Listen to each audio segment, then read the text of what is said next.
everyone, my name is Caden, and welcome back to more Paranormasight, the Mermaid's Curse. What also might be the finale, I'm not sure. Don't quote me on that. That might be wrong, but I think it might be finale, I'm not sure.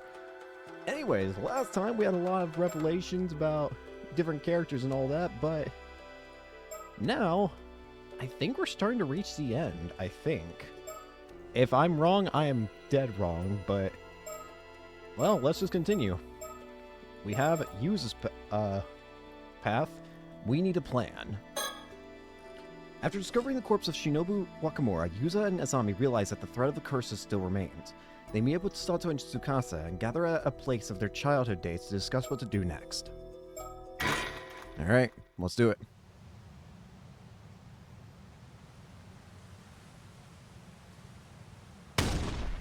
What?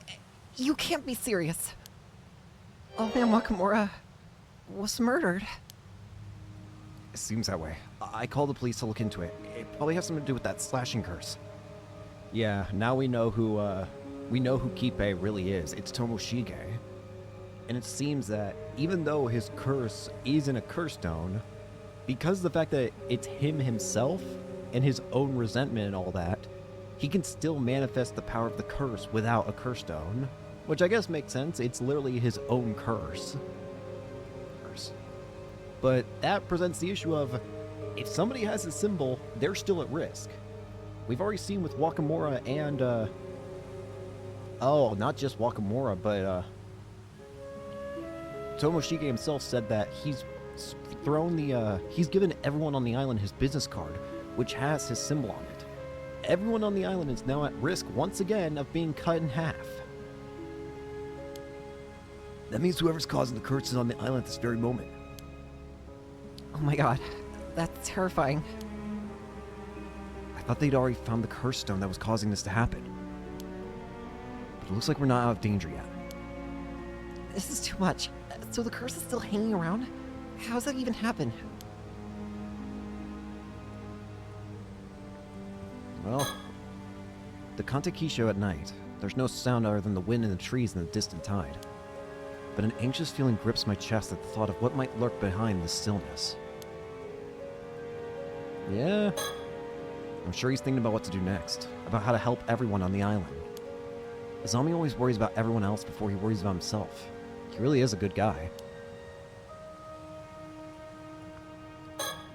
Ordinarily bright and cheerful, she says as nothing as the darkness clouds her features. Even she can't hide her concerns now that the situation has become so dire. I thought I could avoid speaking to her, but I don't know if I can hold back anymore. Our recollection? What's this? Sato Shiranami, natural talent. Wonder what that's all about. She hasn't seen the corpse for herself, so the reality of the situation hasn't sunk in yet. I told her before that everything was going to be okay, so it's no wonder that she's shocked by the news. Yeah, Wakamura's dead. After finding Mr. Wakamura's mangled corpse,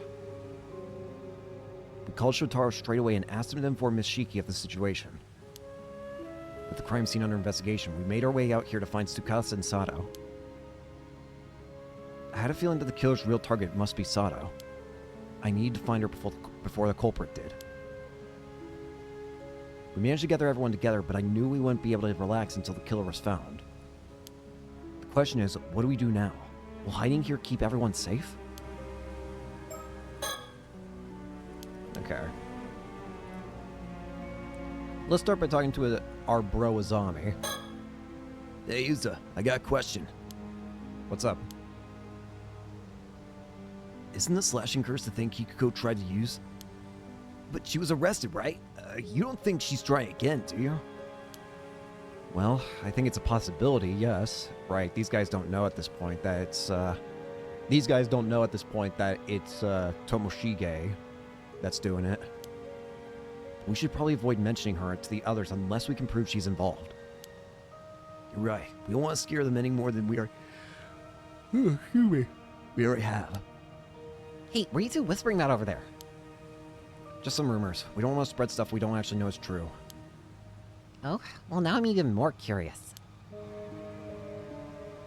Do you really think it could be someone else committing murders this time? I think it's most likely someone new. Yeah, we know for a fact it's somebody new. Tsukasa, you're next. What's the slashing curse business all about, Yuza? Well, to be completely honest, someone planned to use that curse to commit a massacre today. What the hell? Who would do that? Don't worry, the culprit was caught this afternoon. The curse was targeting the symbol on the back of the Kamishimaru hand mirrors. Oh, I know the ones you're talking about. Yeah, so anyone with one of those mirrors would have been a potential target. Seriously? That's so scary. Oh, that's why Zami took everyone's hand mirrors this afternoon. Yep. Just doing my part. The police apparently found the curse stone that was used to release the curse. Things probably would have been fine even if I hadn't collected all the mirrors. Can't have been easy, though. Thanks for doing that, Zami. Even if the police found some rock, a bunch of people were saved because of you. Well, when you put it like that, I feel like I really helped out. You did good. Just because there are no mirrors left doesn't mean we're free and clear, right? Yeah. Tomoshige said that he went around the island and given everyone his business card. And that business card, from experience we know, is more than enough to activate the curse. So we're still not clear until every one of those, until somehow we find a way of either neutralizing the curse that Tomoshige has, or getting rid of all those business cards. And I'm gonna be honest with you, I don't know how we're gonna get rid of all the business cards. Yeah, I somehow doubt Mr. Wakamura had one of those hand mirrors. That means there may be other items with that symbol on them. Am I ever supposed to relax again?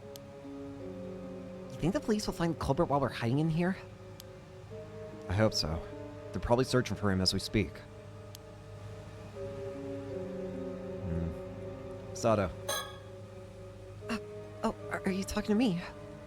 What? Actually, maybe you should be... There's a chance the culprit is after you, after all, so stay alert. I'm even more scared. Wait, really? Why would they be after Sato? Well, it just seems to me like that would be the case. We know the reason now why. And it's kind of a... Let's be real, it's kind of a sad reason in a way. Tomoshige knows he's about to die, and same with Sato. And he just wants to force Sato to be with him during their final moments. That's the only reason why he's doing all this. He wants to have somebody that he knows be with him at the very end. And I don't think that's going to be something we can just get him away from doing. I don't know if there's a way we can, like, convince him to not care about Sato. It's an 800-year-old immortal at the end of their lifespan. I don't know. It just seems not like something you can just easily will away or whatever. Huh? Yuza, do you know something we don't? Well, yeah, I can't keep anything hidden from you, so I might as well come out and say it. The truth is, Satoshi Uranami here ate mermaid flesh a long time ago and is now an immortal girl. Well, that's not how I imagined bringing this up. Wait, what? Seriously? And how did you already know that, Yuza? Was that part of the Tomokazuki vision too? Yeah, something like that. Hold up, wait, I'm not following any of this. You had a Tomokazuki vision? What does that even mean? Yeah, this is a lot to take in. I guess now's a good time to explain everything. I saw the future. What? So you ran into a Tomokazuki while you were diving, and it showed you a vision of a different future? What? Sato ate mermaid flesh and became immortal hundreds of years ago? Yeah, the whole thing is pretty bizarre. Funny world we live in, huh? After this, I don't think I can deny any supernatural mystery or occult conspiracy theory ever again. You're really taking all this well, Yuza. This is the wildest thing I've heard all day. And Sato, I always thought you were a little different, but I didn't realize you were straight out of the history books. Yeah, sorry about deceiving you. No, seriously, I had no idea. You fit into the modern era so effortlessly. Well, I watched a lot of TV to learn how to fit in. I love TV. Do you think a lot of people from, like, let's say we somehow were able to, like, like, okay, obviously, barring any paradoxical, weird oddities happening, like, let's assume no paradoxes happen from bringing a person from the past into the future. Like, it's just like, oh, hey, it's just something we can do, and there are no consequences whatsoever. Do you think people from the past would just love, like, watching TV or whatever? Like, do you think they would love a lot of, like, modern conveniences? Or would they all just scream at them like, witchcraft, witchcraft? I've always kind of thought about that. I mean, Sato here seems to love it. Oh, I get it now. The Tomokazuki's also why you knew about the hand mirrors, right? Exactly. That's why I secretly enlisted Azami's help. I have to thank you again for that, Azami. None of this would have worked out if you hadn't trusted me. I was pretty unconvinced at first, but you were so uncharacteristically serious that I didn't have a choice. Yeah, I really learned an important lesson. The more you joke around, the less likely people are to believe you when you need them to. You wouldn't be you if you weren't messing around. I don't think you need to change a thing. I mean, I may have learned a lesson, but that doesn't mean I was planning on changing. That's the spirit. Never change, man. Anyway, on a more serious note, Sato's probably being targeted because she's immortal, right? That's totally gotta be it. There's also that thing we found out earlier. Omi Wakamura was close to some rich guy called Unkaga Dono. He said he'd break the curse of the raging waves, but only if Wakamura handed over Sato. Of course, now that offer's completely off the table. There's no need for that. That's right. Mr. Wakamura said it was to protect the islanders. Seriously? I can't believe I didn't notice all this happening. Wait, didn't you already break the curse of the raging waves? So there's no need to give Sato to anyone, right? Well, that's true, but things might be worse now. That rich guy might resort to more drastic measures. In a weird way, by solving the curse of the raging waves, we honestly just brought about a different issue. The curse of the raging waves was kind of helping Sato to stay hidden here because the curse bearer of the raging waves was Tomoshige. And he couldn't ever come near the island because anytime he tried, it would cause a storm that would make him sink and get washed back to wherever he was. But now that we've cured the curse, we've exercised the curse, he's just free to be here now. And he's already put an insurance plan to make sure his plan works, which is, of course, giving everyone his card so that he can activate his curse should Sato refuse. That's a good point. Okay, I think I got a better grasp on what's going on. If Sato really is being targeted, we have to do whatever we can to protect her. I agree. We should probably stay up here for a while so no one finds us. I really appreciate everything you guys are doing, but this would all be over if I just gave myself up. Not a chance. I'm not about to let you do anything like that. You have no idea what they do to you. She's right. We won't let anything happen to you, Sato. Huh? What's that? I think someone's outside. This is bad. Someone's coming. Really? Sato, hide! Quick! No, wait. I think I know him. Oh, it's Soto? Ah, so this is where you've been hiding. Soto. You really gave us a fray. You're Miss Shiki's assistant, right? Yes, my name is Soto Kiryu. Are you alright, Miss Shironami? Yes. A man who wishes to harm Miss Shironami is heading this way. We have very little time. Wait, what? So they really are after Sato? It is likely the same person who murdered Mr. Wakamura. We must be prepared to defend ourselves. Okay, is there anything we can do? As soon as he heard that someone was coming, he moved right to the front of the room. He might be the strongest one here, but I hope he doesn't do anything reckless. Well, we already know from experience that he will let himself get killed. The appearance of a competent ally eased the tension in the room. However, a very real threat is now making its way towards us. Yeah.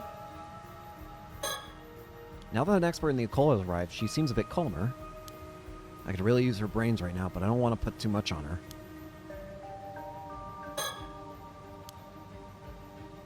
Not done.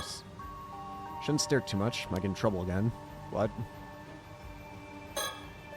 When I first met him, he seemed like a pretty level-headed man, if a little scary.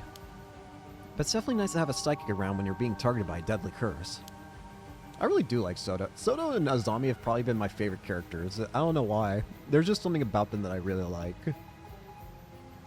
I couldn't really tell you what it is. Like, I'm not the best at explaining things, but something about them just very, very happy around them. If the murder is coming for us, shouldn't we hurry up and get out of here? It might be a good idea to exchange all the information we have so that we can be as prepared as possible. Yeah, good point. If we want to protect ourselves, I guess we need to think up a plan sooner or later. If the murder's coming after us, shouldn't we hurry up and get out of here? Oh. I think I literally just read that. Hold on a sec, Mr. Kiryu. How'd you find out where we were before the murderer did? Referring to a map, I realized that the path he was taking led only one direction. Ah. He was either intending to arrive at the lighthouse or these ruins, so I took a shortcut through the mountains to get ahead of him. There was no one in the lighthouse, so I came here next. Wait, you somehow got ahead of him even though you weren't on a path? In the dark? Those Geta you're wearing can't be that hiking either. Not to mention the fact that you went all the way to the lighthouse before coming here. Actually, Azami mentions the Geta. Is that why I've noticed something anytime Soto's on screen? Or rather, whenever he goes off screen. I swear whenever Soto, like, runs off screen, like, whenever he's chasing someone, it sounds like wooden clopping. Is that because of the Geta he's wearing? I've always noticed it, but I just assume, like, it has to be his, like, feetwear, so I guess now's the proper time to ask, is that because of what it is? I do remember... My memory is a bit shoddy on terms of, like, Japanese, like, cultural wear stuff and all that. But aren't they, like, it's like wooden sandals, almost? It's like sandals that have, like, 2 wooden blocks on the bottom or something like that. Is that what he's wearing? Is that what's making, like, the wooden clopping sound whenever he's running?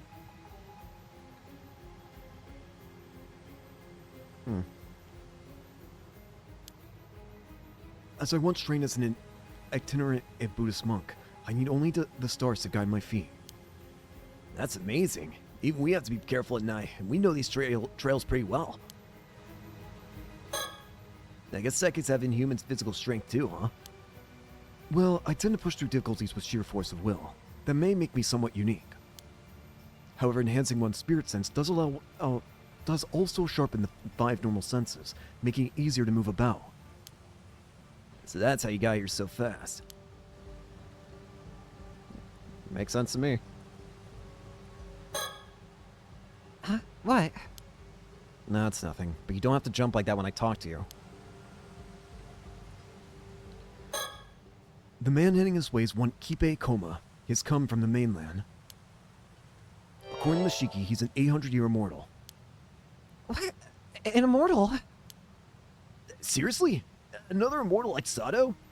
You know, I just thought of this, and I just realized the fact that we know who's Tomoshige, that we know who he is now, the fact that we know his real name. Actually, does it say here? It actually doesn't say yet that his name here is Tomoshige. Kind of funny. But, I was gonna say, the fact that we know he's Tomoshige actually kind of explains something that I didn't even realize we basically have solved at this point. It was where is it? I know was it in history? Where is it? I vaguely remember. I'm trying to remember. Where is it? I'm trying to remember exactly what it is. The Toba Seabit skeletons. This was him, wasn't it? Here we go. All victims are male. Most recent body dates about 6 years ago. I see. Yep. I think we've got our answer as to what this whole the bodies here are about. All these bodies are likely from Tomoshige killing people and then taking their identity. And that Kipe Koma was just the most recent example of it. So yeah, all these, especially considering it says all victims are male, he has to obviously take the identity of male people, because he can't exactly walk around with a female name, can he now? So yeah, I didn't even realize it, but yeah, we've got our answer as to as to what was happening there. It was just Tomoshige killing people and then taking their identity, I think. Ah, it would seem you're all aware of Miss Shiranami's condition. It seems like almost everyone knows by this point. I was about to say, for being something that we're supposed to, like, keep hidden, everyone kind of knows about it. I see. But if he's already immortal, what does he want with Sato? That remains unclear. Perhaps Miss Shiranami could shed some light on the issue. Do you know anything about this man Ikoma? No, nothing. In fact, we thought we were being hunted by someone working for a person named Unkagodono. That is correct. Ikoma was indeed one of Unkagodono's subordinates. I knew it! Did you say was? You mean he doesn't work for Unkagodono anymore? Yes, Unkagodono, or rather Yoshiatsu Yamashina, was found dead in his home earlier today. He was apparently murdered by a curse inflicted by Ikoma, in precisely the same manner as Mr. Wakamura was killed. What? Yamashina? Huh? That means he can't be looking for Sato on Unkagodono's behalf. Just so. And that makes his motive for seeking Miss Shiranami entirely unclear.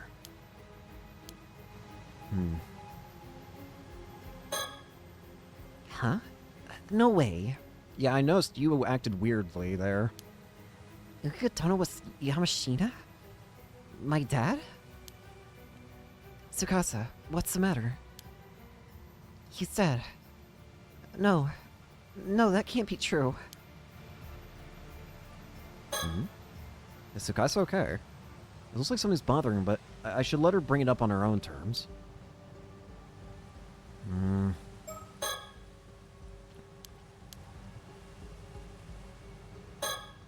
Is it possible that the Sakoma person can use curses without a curse stone? That does appear to be the case. And yet very few people will be capable of wielding a curse powerful enough to inflict mortal wounds without assistance.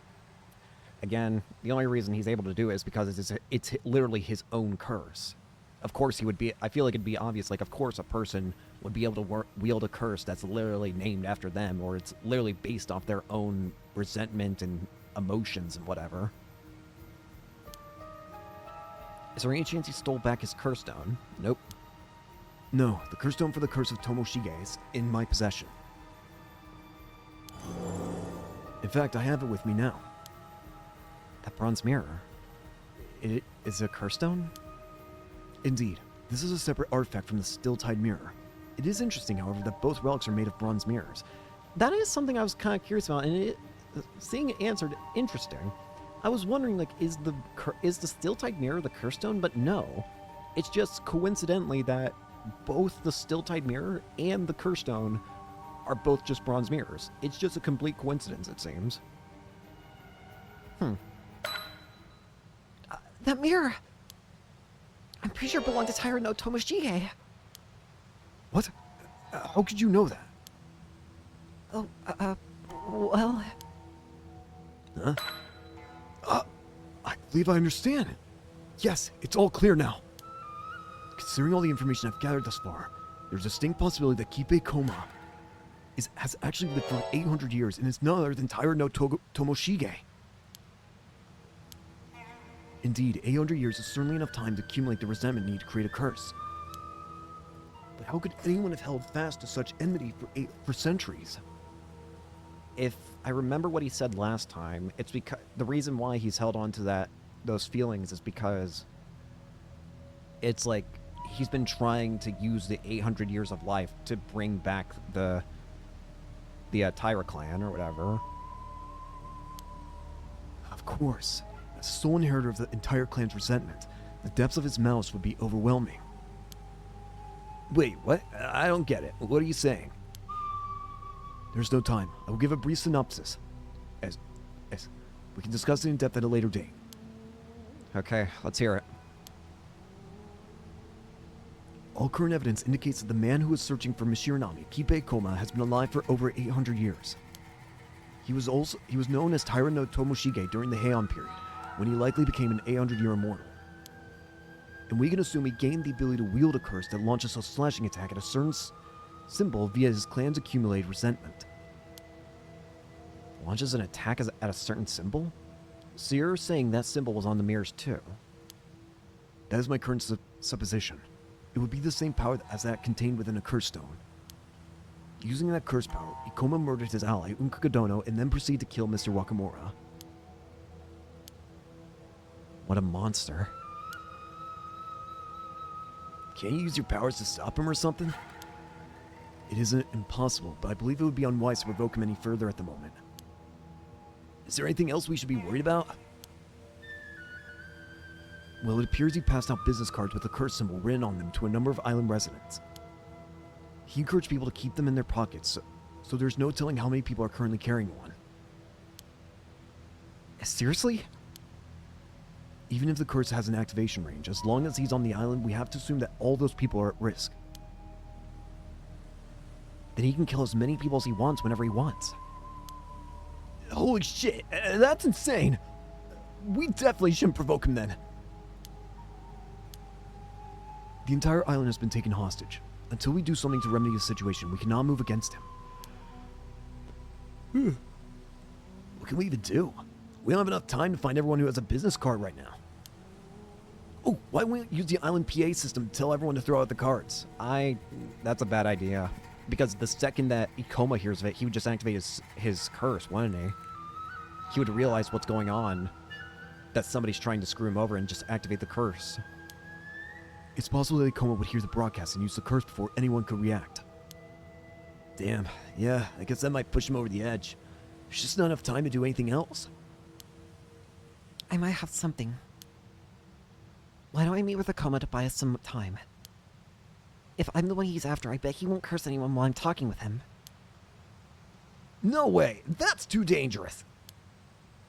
Don't worry, I'm an immortal girl, so nothing can happen to me. But... if I'm lucky, I might be able to get him to reveal his intentions, or even find a way to end all this. Mr. Kiryu, this might be the best way to buy us some more time. Yeah. I'm afraid we have little choice, but you must avoid inciting his anger at all costs. I understand. Do not reveal that you know his true identity either, and try to keep him talking for as long as possible. Don't worry, I'm very good at feigning ignorance. You can call me Deadpan McPokerface. Nice to meet you, Deadpan. Okay, we'll stay hidden up here for now. Sato, please be careful. I'm gonna be as careful as I can be, trust me. We'll find some way to deal with the curse. Just don't let Ikoma do anything to you. I know. I believe in you guys. Alright.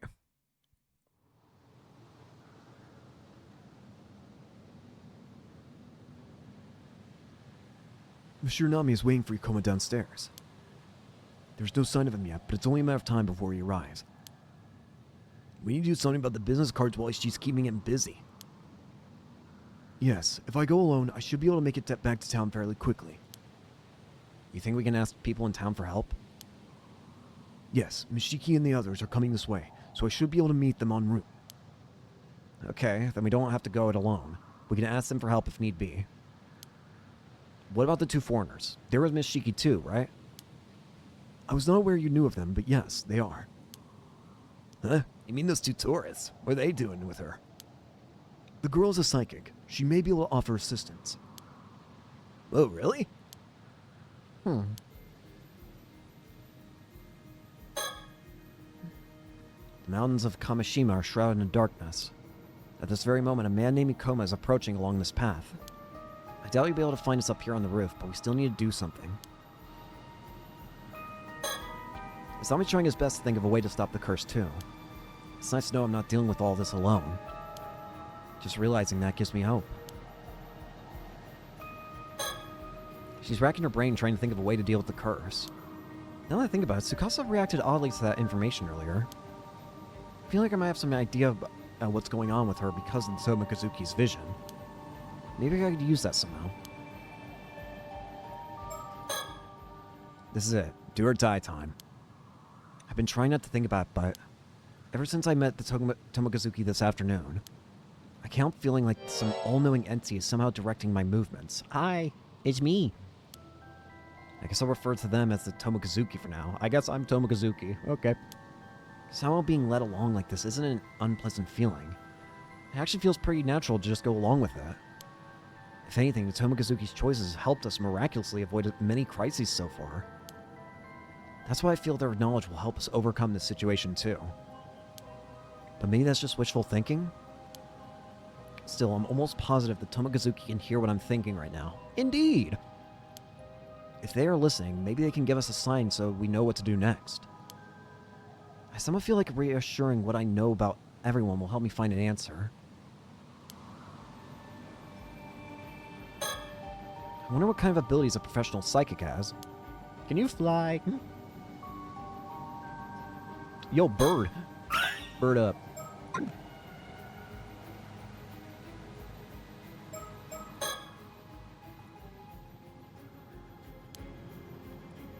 Reassessing what I know about everyone. Can I make sure I'm on the right page? About the curse and its conditions, alright, and all that. Sure. Okay, so Ikoma has a curse that uses a certain symbol as a target for a slashing attack, right? And we're in a bad way because he gave a bunch of people business cards with that symbol on it. Yeah, he can kill the islanders whenever he wants. Okay, and now we don't have time to collect them all, and if we make an announcement about the cards, Ikoma will hear it and use the curse. So what are we supposed to do here? We don't have any time. Yeah, that's the problem. Our only way out of this is a supernatural solution. You're asking me for help, aren't you? Sorry, hold on a minute. The gears are all turning full tilt right now. Okay. Soda. Well now, Yuzumi Ikuchi, it would seem you have a plan. Not really. I mean, why would you ask me? Oh, I merely had a hunch. My intuition is telling me that you should look inside yourself for an answer. Huh? Hold on just a minute. Can you tell that the Tomokazuki is working through me?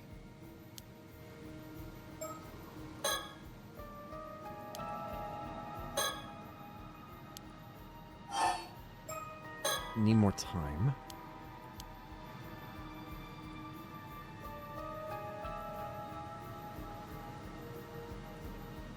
Alright. I have a plan. I've got it. I have a plan. Probably. Really? Alright, Yuza!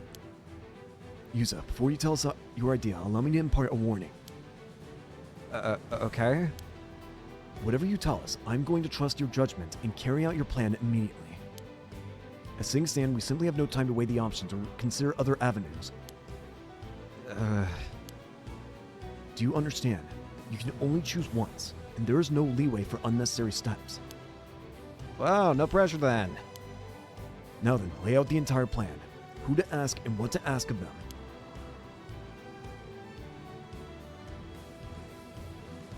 I don't know.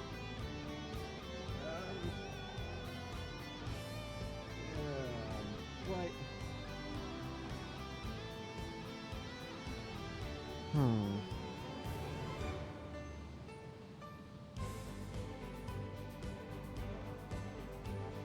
So we have choices here. What if I choose you?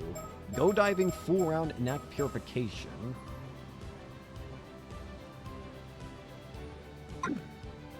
Azami can pilot the boat, collect cards, and act as a consultant. Tsukasa can go diving, make calculations, or use inheritance. Shotaro can enter negotiations, beg for mercy, or flee to Tokyo. Thanks, Shotaro, you asshole. Yumiko can use vision ability, do housework, and consult with husband. Soto can use curse, use shagan, and use feast of shadows. Avi can enter negotiations, use curse, or write a manuscript. Sears can call on guardian spirit, use shikigami, and perform dowsing. And Tsuyumi Kuchi can go diving, crack a joke, or do lunch. Wait a minute. Can I see something real quick? Sears. What is your abilities again, if you mind? Where is Sears here? Sears? Oh, Sears. Doesn't it say what your abilities here are? Guardian spirits. The ability to call upon the numerous guardian spirits of the lunar life family and invoke their powers to exercise spirits and negate certain psychic abilities. Shikigami. The ability to turn a piece of paper with an individual's name written on it into a butterfly, which will return to the individual in question. Although she did not have to be the one who wrote the name, it must be Seers who cast the spell on the paper.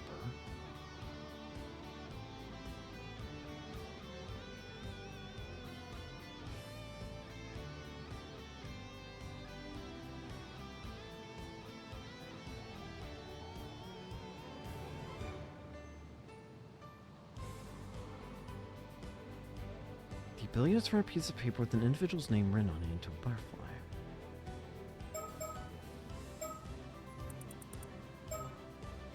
Soto. The ability to create a domain in which the potency and range of certain types of spiritual abilities are increased. Only effective at night, Soto himself is able to create a domain up to 1 kilometer in range.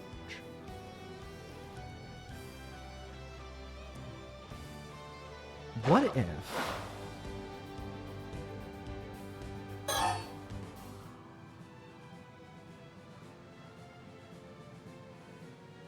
a piece of paper that could tell people what to do.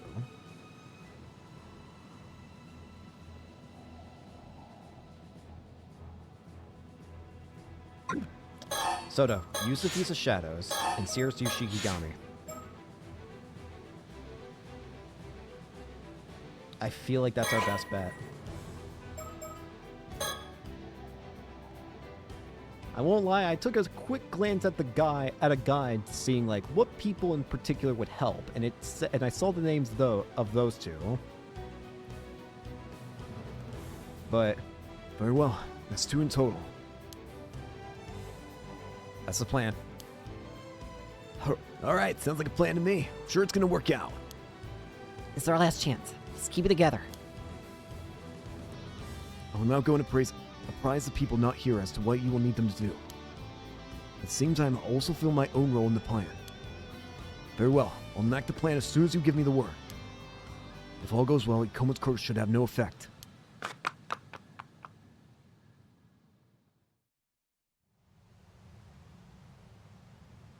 What? You selfish little brat. But very well, I'll make you regret that choice. Let's see how long that defiance of yours holds out. No.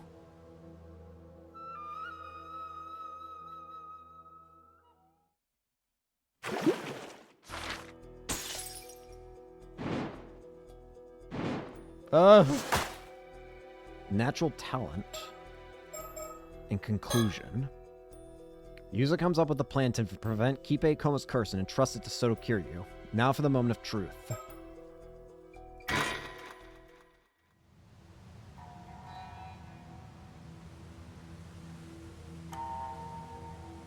Heh, 2 or 3 people died from that curse just now. I hope you're happy with yourself. No.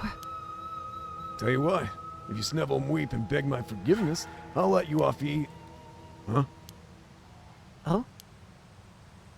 Something's off. Could this mean they found a way to stop the curse?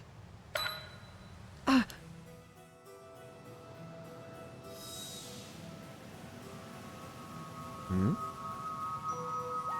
Butterflies!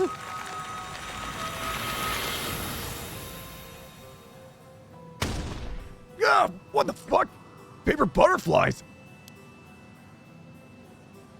Oh, I still can't believe what I'm seeing. Those cards actually turned to butterflies and started flapping around. Of course!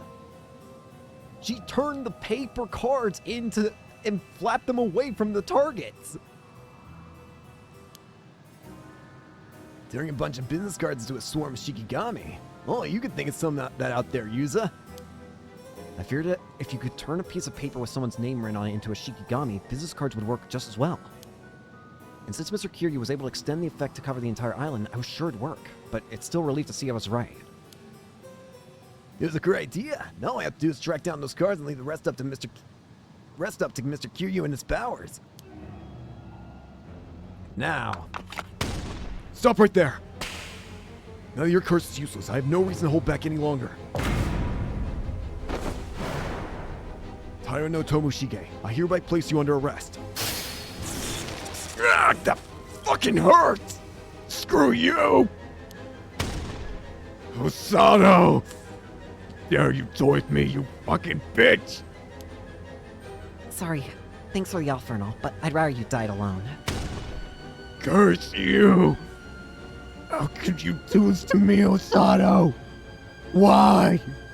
Why? Come along quick, quietly. I'm warning you. It'll be worse for you if you don't. Fuck! Damn it! Osato! You...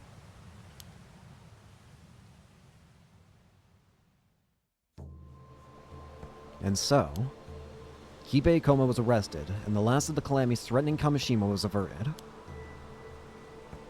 Both Mr. Kiryu and Mishiki thanked us again and again. They seemed truly grateful for everything we had done, including putting an end to the curse of the raging waves. Azama seemed pretty pleased with himself, even though he brushed it off only as only natural for us islanders to defend our home. Apparently, the Coast Guard is on its way to assist with the investigation into Mr. Wakamura's death. Nishiki and Mr. Kiryu are planning to use the Coast Guard's boat to escort Ikoma to the mainland. Speaking of Ikoma, it seems he has accepted his fate and confessed to everything.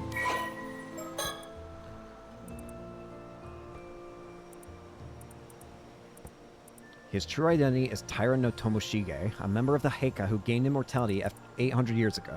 Tomoshige has spent the past 800 years working alone in the shadows, possessed by the single desire of restoring the Heika. His plan has remained unchanged: obtain wealth and status, gain the power of immortality, build up an immortal army, and rise to power through force. He perhaps came closest to his goal during the Sengoku era, where as Komatsu Sadamune, a vassal of the Kuki clan, he managed to invade Taishima, an island said to be dwelling place of mermaids. But this attempt ultimately ended in failure. Refusing to give up, he continued to devise various schemes after that and in pursuit of his goal, but none of them met with success. As the modern age approached, his accumulated resentment eventually grew so strong that he gained the ability to wield it as a curse. Since attaining this power, he has sought out young men with no family of a similar age to him and used it to kill them without leaving any evidence.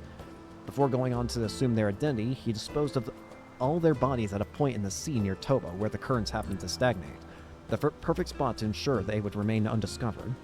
Approximately 6 years ago, he murdered a youth by the name of Kibei Koma and assumed his identity before approaching Yoshiatsu Yamashina in a bid to while his way into his trust. A strategy he had used multiple times before with other influential figures. Once he had gained it, he planted the idea of attaining immortality in his mind and encouraged him to begin searching for mermaids.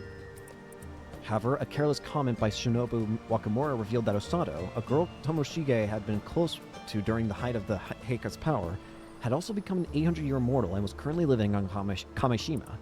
Tomoshige felt a sudden intense longing for that long-lost time, and in that instant his ambition seemed to lose all meaning.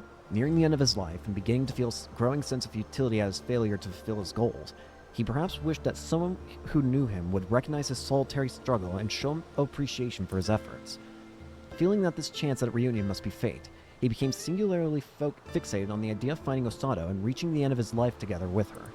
To that end, he conferred his curse stone to Kikuko Tsutsui, who he had stationed on Kamishima to monitor the sacred sanctuary, and tried to threaten Osato into giving herself up. However, when he lost contact with Kikuko, he realized this plan had failed, and, with the end of his lifespan drawing near, decided to head to Kamishima himself. Fortunately, he had secretly been supporting those who had sought to lift the curse of the raging waves, and the culmination of their efforts saw the curse broken at last. However, at the time of its dispelling, Tomoshige found himself confined to a cell in the Yamashina estate. Yoshiatsu, whose patience with him had worn thin due to the increasing selfishness of his actions, including his abandonment of his search for mermaids and the Tamatebako, had decided to punish him for his insubordination. This would prove insufficient to stop Tomoshige. Sensing that the curse had been broken and desperate to reach Kamishima, he used his curse to kill Yoshiatsu without hesitation, having placed the symbol it used as a target throughout the mansion in advance. Upon reaching Kamishima, he headed straight for the Wakamura residence, making sure to hand out his business card to any islanders he encountered on the way. After handing his business card to Shinobu with a pleasant smile, he pressed him to hand over Osato without delay, before using his curse to kill him on the spot upon his refusal. Feeling the end of his lifespan fast approaching, only one thing mattered to Tomoshige now: finding Osato and fulfilling his desire to die together with her.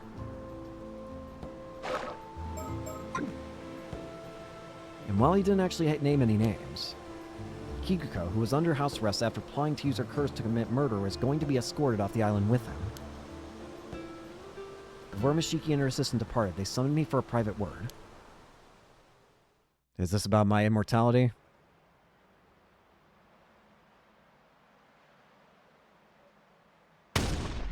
Huh? You want me to join the Paranormal Affairs Bureau? What? Huh? It was Soto's suggestion, actually. He's quite impressed with everything you achieved. And I'm all for it. It would make it easier for you to keep your immortality a secret. Maybe even put it to good use. Well, it wouldn't be the worst idea. It would allow us to keep living. Wait, are you saying you'll send me into dangerous situations just because I can't die? You know, I actually hadn't thought of that, but it's not a bad idea. I think not, ma'am. That would make it impossible to keep his identity a secret.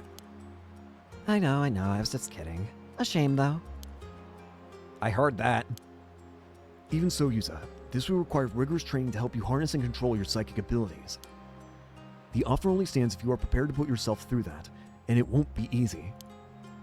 Still, seeing as you're under our surveillance, you'd be able to go about your life with a little more freedom. Seems to me that's not a bad deal for someone in your position, all things considered. So, what do you say? What happens if I refuse? Will you arrest me? Well, we do have you to thank for wrapping up our investigations here.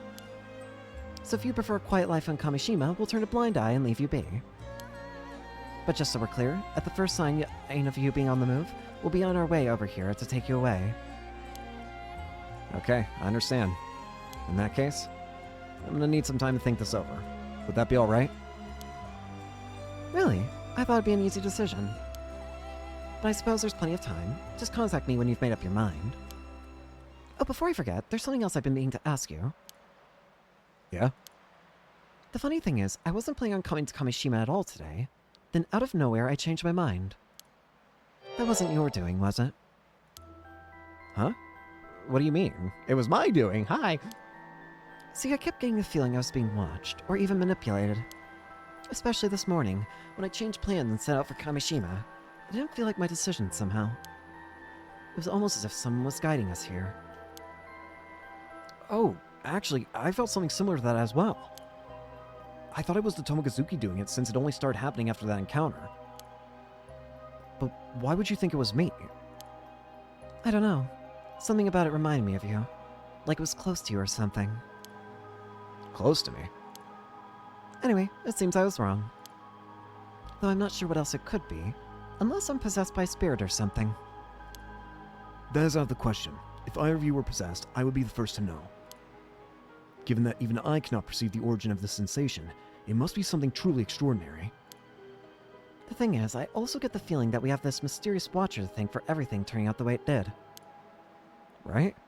That's how it seemed to me too. Well, whatever it was, I can't sense it anymore, so I suppose there's no use worrying over it now that the situation's been resolved. True. Why do you look so sad? And that's where we left it. But then... What? What? Whoa, why? And but then? What do you mean, but then? Oh. We bumped into Shotaro, who seemed to be on the verge of a mental breakdown after hearing about his father's death. Yeah! He had already heard about the arrest of the culprit, a man named Ikoma. However, it quickly became apparent that it wasn't grief that was weighing on him so heavily. Shotaro, I don't even know what to say. I'm so sorry. Please, let us know if there's anything we can do to help you through this, okay? Help me through this! Why, you think I'm sad or something? Spare me your inane comments! I didn't mean to upset you. Shotaro, could you calm down? It's not like you shout like that. As if you plebeians can understand my troubles. But since you're here, Sato, pack your belongings and get out. I won't have you in my house any longer. Wait, what? You're immortal, aren't you? You're not even human. It's disgusting. Not only that, but you trampled over what feelings I had for you. I have no obligation to care for you. You're a plague upon this island, and I hope I never see your face again. Then I guess there's nothing left to say. What gives, Shotaro? Why are you being so horrible all of a sudden? Yeah, Shotaro, you're being a real jerk. Do you have to go that far? Oh, shut it. I can't afford to be nice anymore. Not that I expect you to understand that. You have no idea what it means to inherit my old man's legacy. Pretty sure it means you're lucky. He was loaded, wasn't he? Shows what you know. Let me tell you something about my old man. He was good at what he did, but reckless. He racked up heavy debts, walking a fine line between huge payout and total ruin. All his success was a combination of killer luck and sheer cunning, making his shoes almost impossible to fill. Not only that, but he has fingers in a lot of shady pies, from loan sharking to land speculating, and that kept him just this side of the law. Oh, really? Taking over for him means shouldering all of those risks myself. If I can't cut it, it's a one-way street to bankruptcy. That's what the old man saddled me with. It's all up to me now. There's no way out. Shotaro. Isn't turning the inheritance down an option? Are you out of your mind? If I did that, I'd have nothing left. And after the upbringing I've had, I can handle being poor. Damn it all, what am I to do? Hey, Shotaro? If it helps, I sort of get how you feel. You? Who can an impoverished nobody like you possibly understand? Well, you see, I'm kind of in the same boat. What are you saying? Oh, you're talking about the thing you found out about today, huh? Yeah, guess Shotaro's the only one I haven't told yet, so... Turns out... Tsukasa repeated her story, which we had learned earlier that day. When the Coast Guard arrived to investigate Mr. Wakamura's death, a detective from the prefectural police accompanied them and requested a meeting with Tsukasa. The officer announced that the Tycoon Yoshiatsu Yamashina, alias Unkagadono, had passed away and that his will had just been unsealed. Oh! The person in the will was Tsukasa? It stated as follows. I, Yoshiatsu Yamashina, hereby bequeath all my assets to Tsukasa Iwao of Kamishima. An official notice would be sent to her at a later date, but the officer had thought it best to give Tsukasa a chance to prepare herself ahead of time. As soon as she heard the news, Tsukasa's mother let out a whoop and raised her arms in victory pose. She made quite a spectacle, jumping for joy and shouting things like, "Take that," and "Jackpot," and I knew he'd pay off sooner or later. Shocked and confused at this previously unsight of her mother, Tsukasa had bolted from the house without a backwards glance.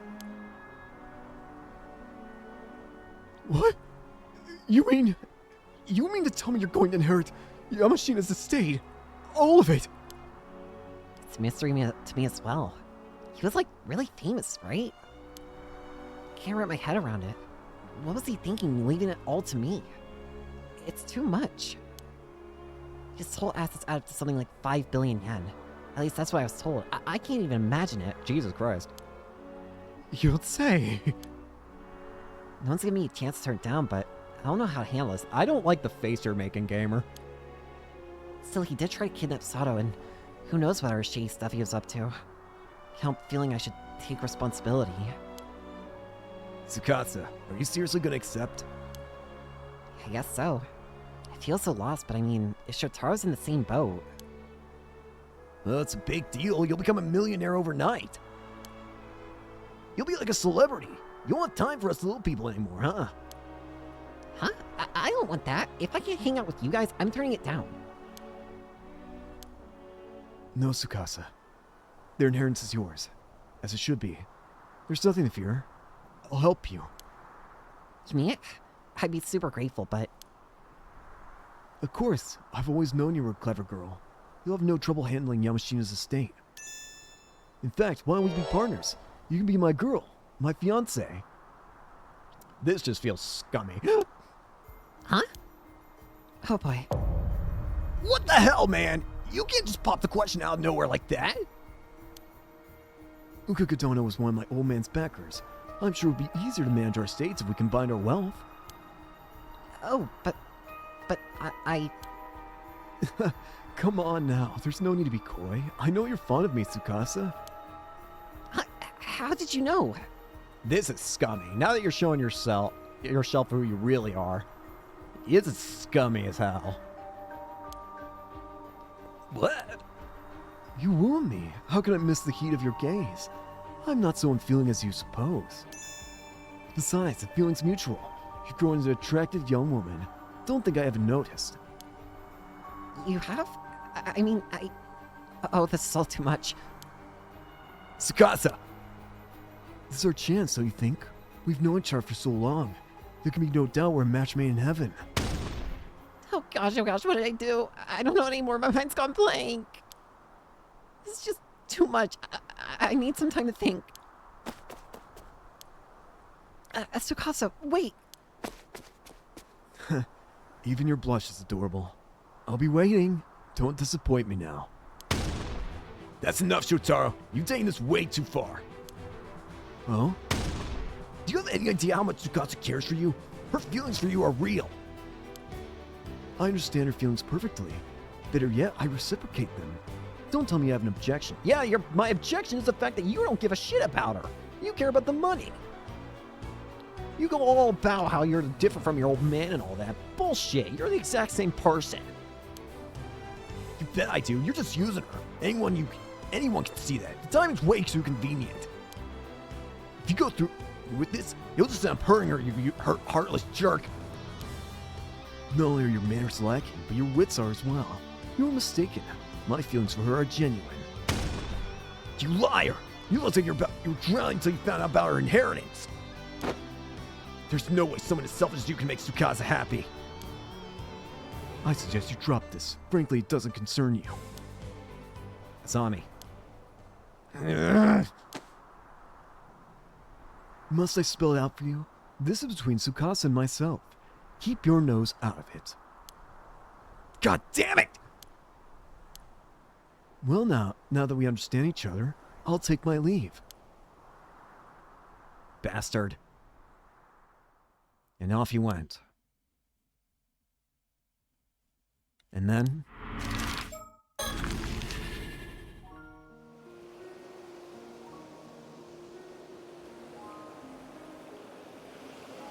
Tsukasa?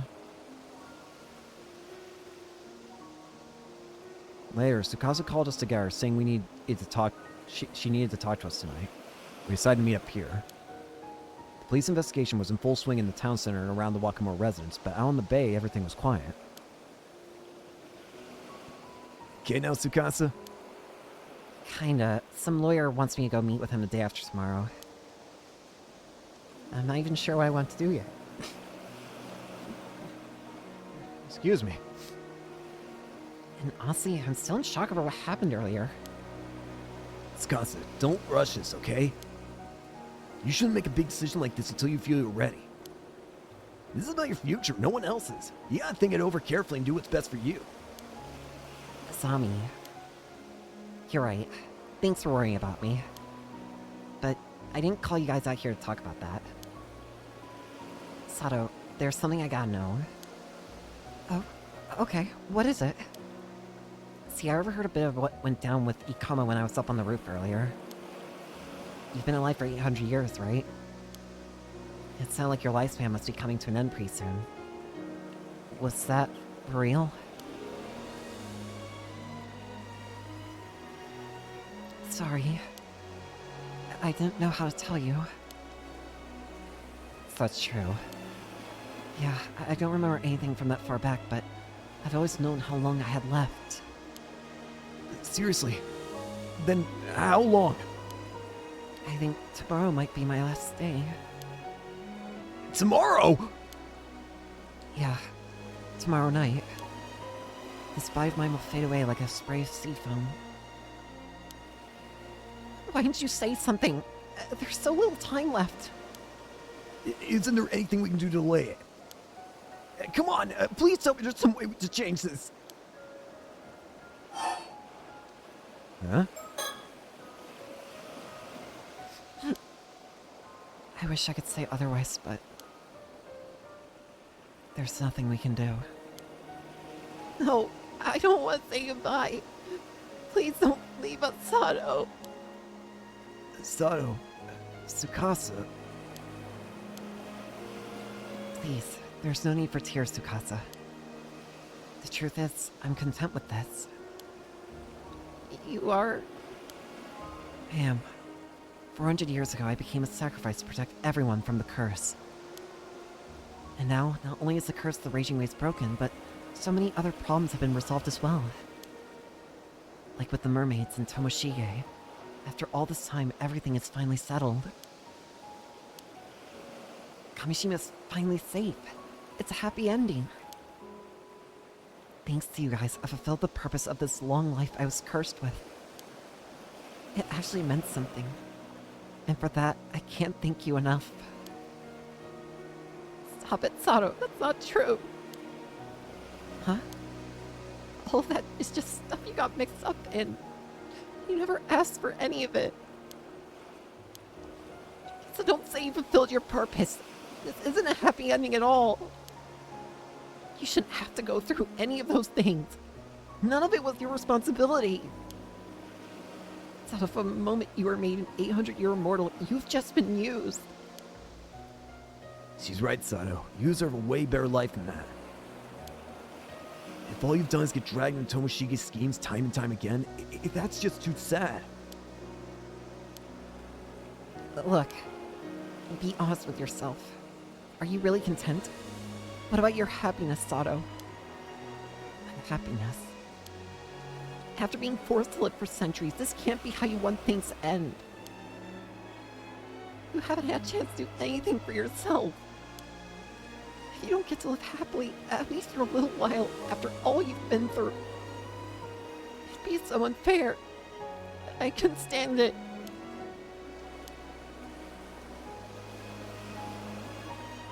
Thanks, Tsukasa. You're the best friend I could ask for. But when I said I was content, I meant it. I really am. I was never supposed to live in this modern age. When I gave my life to end the curse, I thought that would be it. But it wasn't. I got to experience a time unlike anything I'd ever known and meet so many people. Every day has been a whirlwind of activity. Above all, I've made some really good friends who care for me so much they'll even cry for me. I've had so much fun these past few months. I can't even begin to describe it. It's a miracle. I've been happier than I ever thought possible. So I have no regrets. Seriously. Sato, I'm so sorry. I feel so powerless. I just wish I could do something for you. Me too. I'm sorry, Sato. If I'd only known. I've been wrapped up in my own problems. You know, I've always been the one left behind. I've never had anyone grieve for me. Turns out, it's a pretty nice feeling.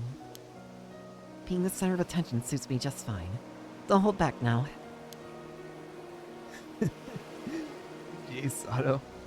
Only you could say something like that at a time like this. Sato,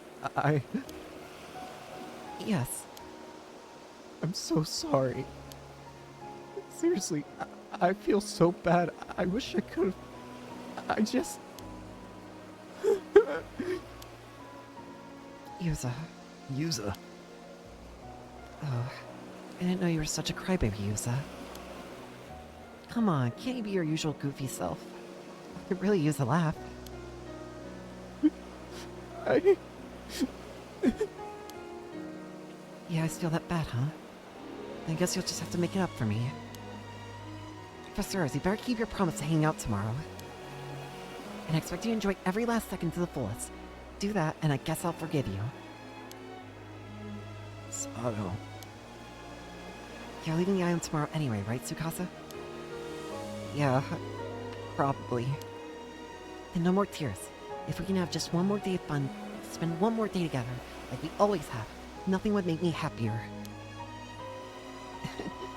Sounds to me like you're letting us off easy. So you think? Then I'm counting on you to help me overwrite all those bad memories with a bunch of happy ones. It'll be a busy day. Sato. Right. That's what we'll do. Yeah, you can count on us. Tons of happy memories coming right up. Hey, Yusa, quit moping already. That was your cue. If ever there was a time for one of your all-bald jokes, it's right now. I know. I know. That night, we stayed out in the bay, talking and swapping stories until the sun came up.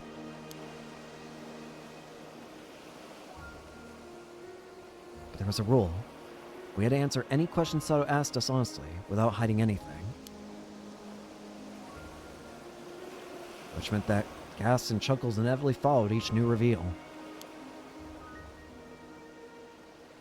We chatted for hours, without once running out of things to share. We talked about the past, the future, our dreams, everything in our hearts. And through it all, Sato couldn't stop smiling. As for me, I was determined to etch every detail of Sato Shiranami into my memory. Every word and gesture, every expression on her face.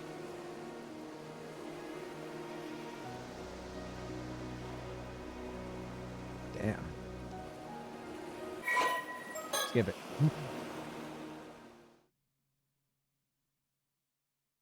And then the night after our meeting, Sato took a boat and went onto the bay alone, saying that she didn't want any of us to see her disappear. That was the last we saw of her, before she abandoned her transient form to the gentle waves and left this world behind for good. However, before she departed, she told us her final wish. And I vowed to carry it in my heart throughout the centuries that lay ahead as my own personal curse. Impossible to dispel. It was a simple wish. In Sato's own words, remember me until your last breath. Sato Shiranami's curse. So, we've gone all these. We've gone to the end, I think, of a basic path here. Why do I get the feeling I know who's about to pop up? Hello, it's me again. You've done well to make it this far. I applaud your efforts. Here ends a tale that has been painstakingly woven over the past 800 years on Kamishima of Ise Bay. Thanks to you, peace has descended upon the island once more. For that, you have my sincerest gratitude. While a few sacrifices may have been made along the way, we must content ourselves with the fact that they were within permissible limits.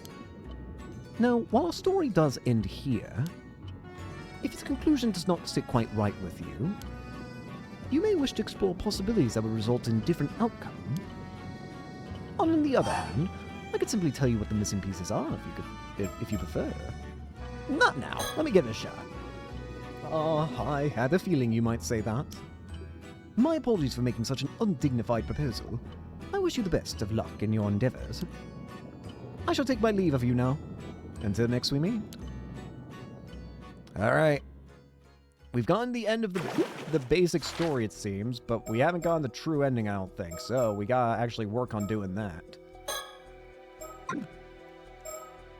First of all, let's look at this natural talent one. About 2 months after waking up on Kamishima and being taken in, Sato Shiranami goes to the roof of Kantakisha ruins for some time alone.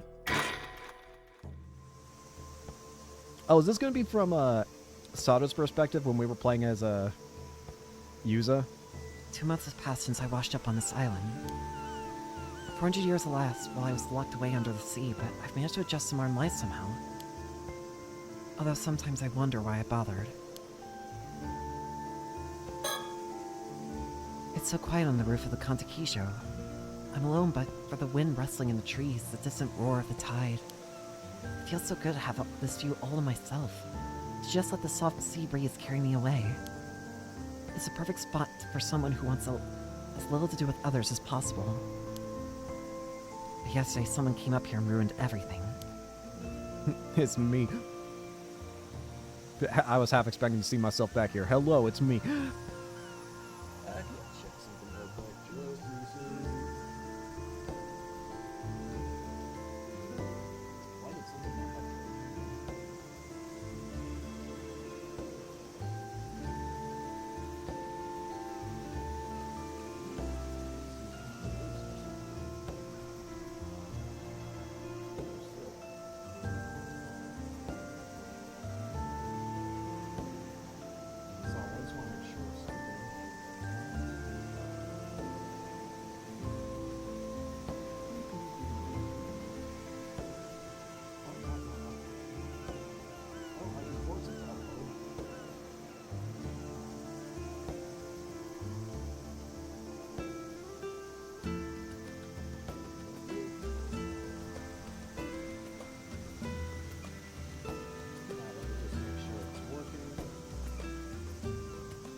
that. I was a bit paranoid.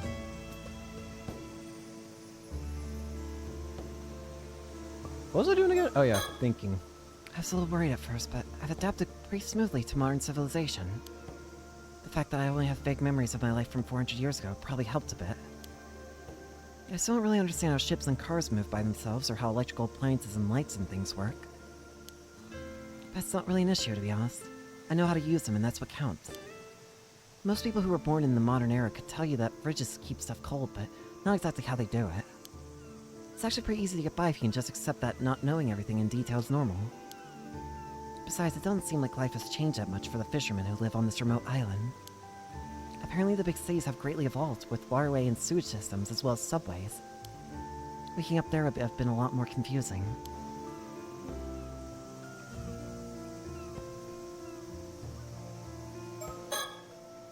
I really do love being alone.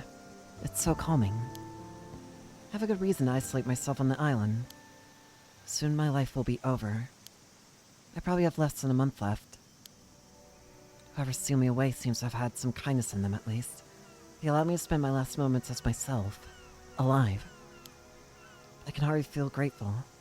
How much living can you really do in a few months? A few weeks? That girl Tsukasa, wow, is always hanging out around me. I try to keep my feelings in check and act as cool as possible. Getting too close will only make things harder when it all has to end. I'd like to joke and laugh with them, spend time talking about our favorite TV series and stuff like that. Especially with Tsukasa. The way she reacts to things is so funny. It's really hard not to laugh and play along. I have to try so hard to keep my feelings under control. Cheerful conversations will only become painful memories for her later. And since running out into the woods and living alone isn't appealing, I just have to play my role as the unfriendly loner till the time comes for me to disappear. Just one more month. One more month of coasting along without making waves.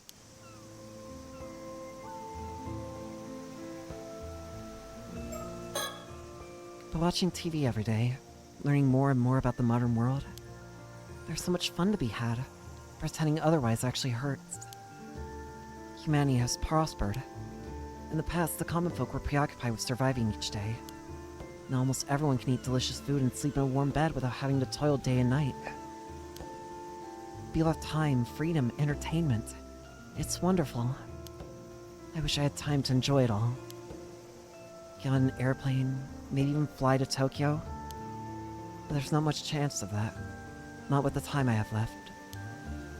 Still, I really wish I could try one of those game consoles that you can hook up to a TV. You can play different games by switching cartridges according to what they say on TV. She wants to be gamer. Those consoles are so popular that it's hard to even find one. Not that I'm in a position to make demands, of course. All I can do is look at the pictures in the magazines and dream about them. If I had a game console, I'd bet I'd play it all day. She wants to become a gamer. I feel like I'm gonna look around at one point and there's gonna be a jump scare. Anyway, there's no point in wishing for too much. I'm just grateful to be able to spend my days this way. It's all thanks to Wakamura.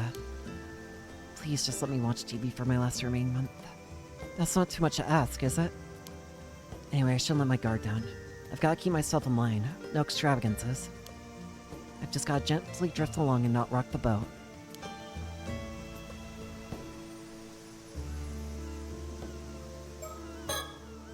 At least that was the plan. And yet, when speaking to him yesterday, I got completely carried away.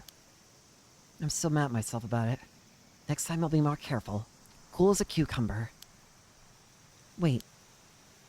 Next time?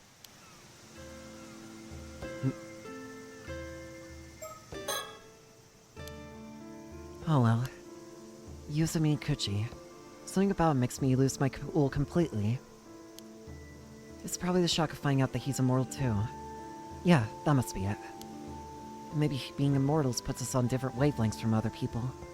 That could be why I'm drawn to him. He seemed quite young. He can't have been immortal long, but to think mermaids are still around even now. Wait a moment. I wonder if he knows I'm an 800-year immortal too. I hope not. If he does, it puts my peaceful life at risk. I better make sure he knows to keep his mouth shut. I have to talk to Yuzumi Kuchi again. Finding him's gonna be sure gonna be a hassle. I have to talk to Yuzumi. Oh, okay. I'm gonna turn around. He's gonna be right there. Yep, I knew it. You're not that surprising, game. Wish he wiped that look off his face. As if he's indifferent. I bet he's secretly proud of himself for being the one to startle me this time. Hi.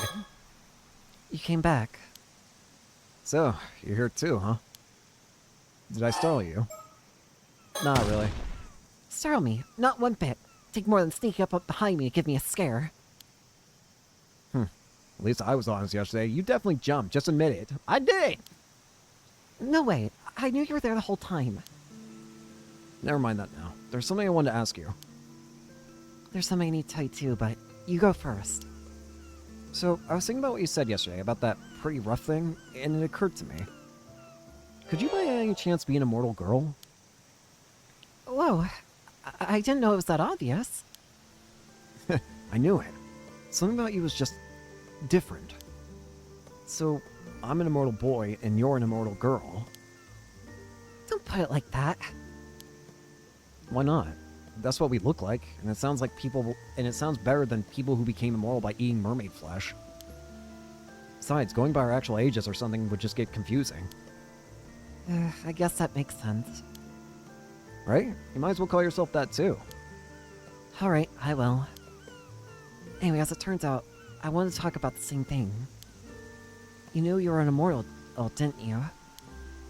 Yep, I found out just recently, in fact. I got swept out to sea and survived against all odds. That's when I remember being saved by a mermaid 5 years ago, and it all started to make sense.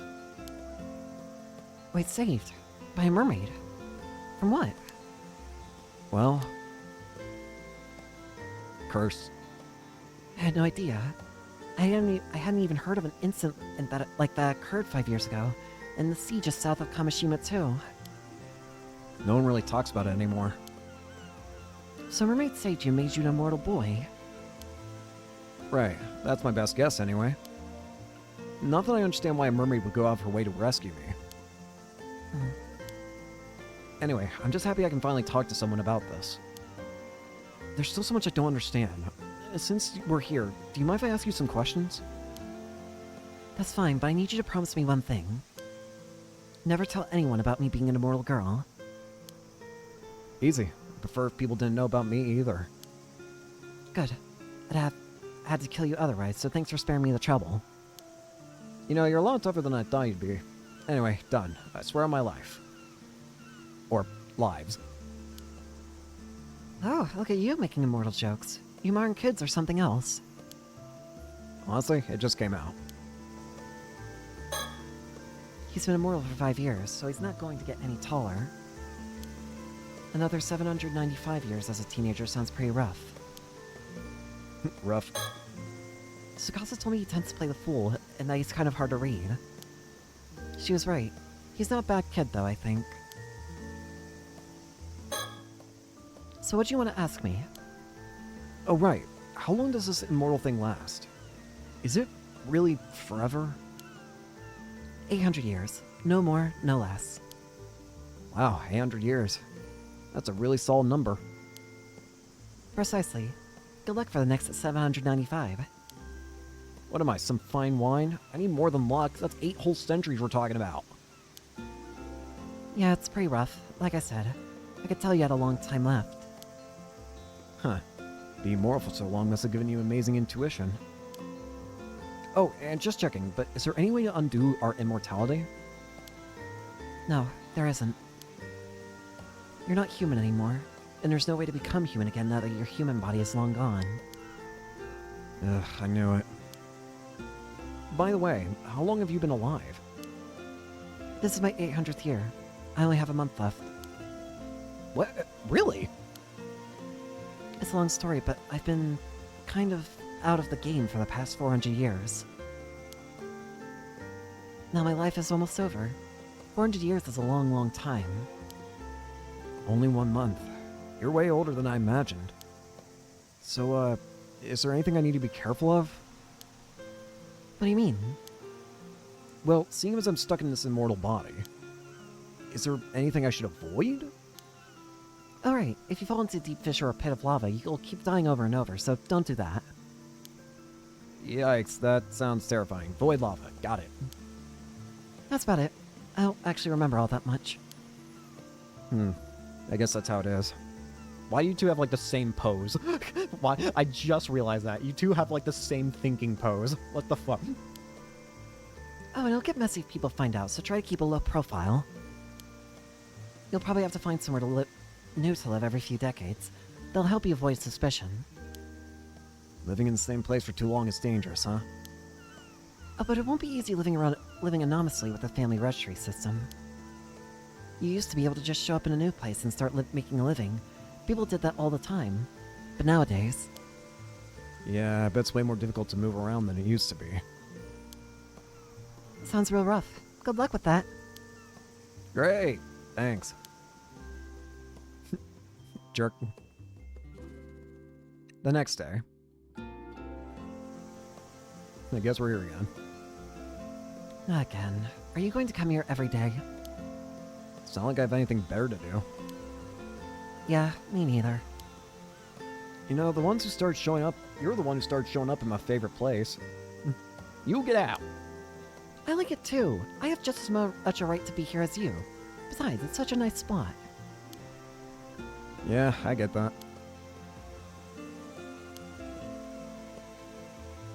You said before you came here to think. What do you think about? Stuff like, what sort of work I could do? Oh, are you unemployed? Obviously. Someone with a job wouldn't spend their mornings staring out at sea.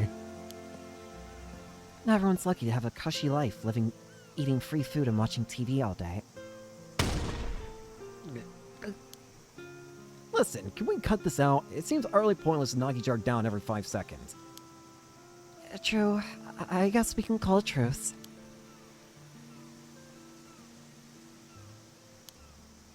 Hey. Is living for so long hard? It's definitely not a stable life. It can be really hard at times. But that's true whether you're immortal or not, isn't it? At least you don't have to worry about starving to death anymore. Even if you get sick or injured, dying will fix it. I've never actually struggled that much because of my immortality, to be honest. Oh, is it really that easy?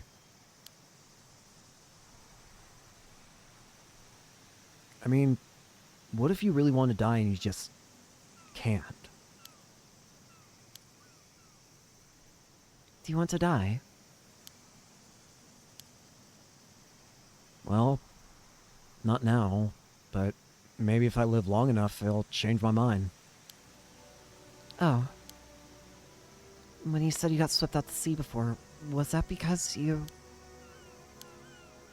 Damn. I thought you were a super chill boy, but I guess you're a sensitive boy too. Seems that way. I was just as surprised as you to find that out. Come on then, what happened? Talk to your elder immortal.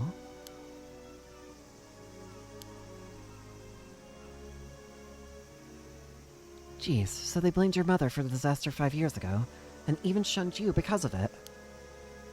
Guess you mustn't have been keen to come back here then. I didn't want my Gran or Azami to have to worry about me. It was a moment of weakness that pulled me back here, I guess.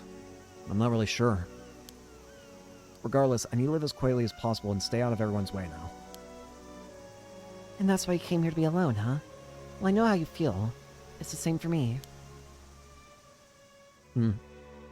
Bonding over being immortal, huh? The day after.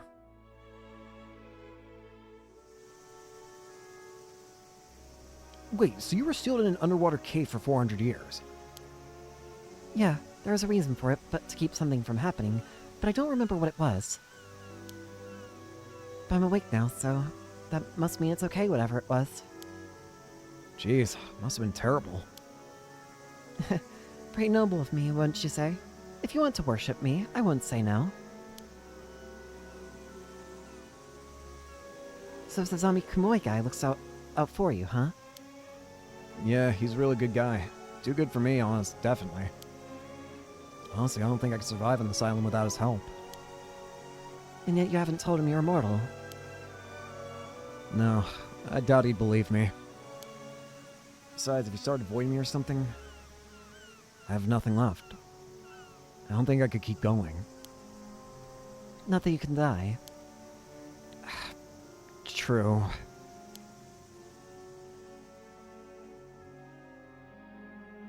Several days later,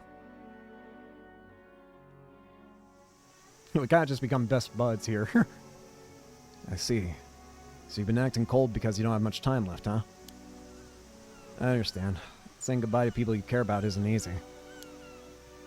Yeah, exactly. And when you live as long as we do, you have to say goodbye to so many people. Come to think of it, being immortal sounds pretty rough. Well, it does mean saying goodbye a lot. You can see why some people see immortality as a kind of punishment, or hell itself. There have been immortals who became so overcome with despair that they've turned their backs on the world and devoted themselves to religion. Like Yaobikuni. So that's where that story comes from. But you know, as far as I can remember, I've never felt like this existence was hell. Really? Yep, for those 400 years before I was sealed away, I just lived out my life. If you ask me, not everyone's cut out to be immortal. It's like anything else, really. Some people have what it takes, others don't. I guess it is just a matter of perspective, isn't it? So what? You were just a natural immortal? Yep, it's like I was born for it. I see. There really is something for everyone. But I guess emotionally maturing to match the fact that you're 817 years old wasn't for you, though. You've noticed. I'm self-conscious about that. Oh, sorry. Anyway, it takes talent to live for centuries without seeming to age a day. True. Wish I had that talent, too. I'm jealous. I hope I'll be able to look at it the same way. Are you scared? Huh? Are you scared of being alone for the next 800 years? Well, yeah, that's part of it. It's also just hard to imagine myself living in the future. Makes sense. I probably would have been scared too if I'd known from the start that I had 8 whole centuries ahead of me. But I reckon you'll be okay. You might even surprise yourself. You think so? Yeah, you're a lot like me in some ways, so I think you might just be cut out for this immortal life. Huh. Are we alike? I hadn't noticed. You sure are.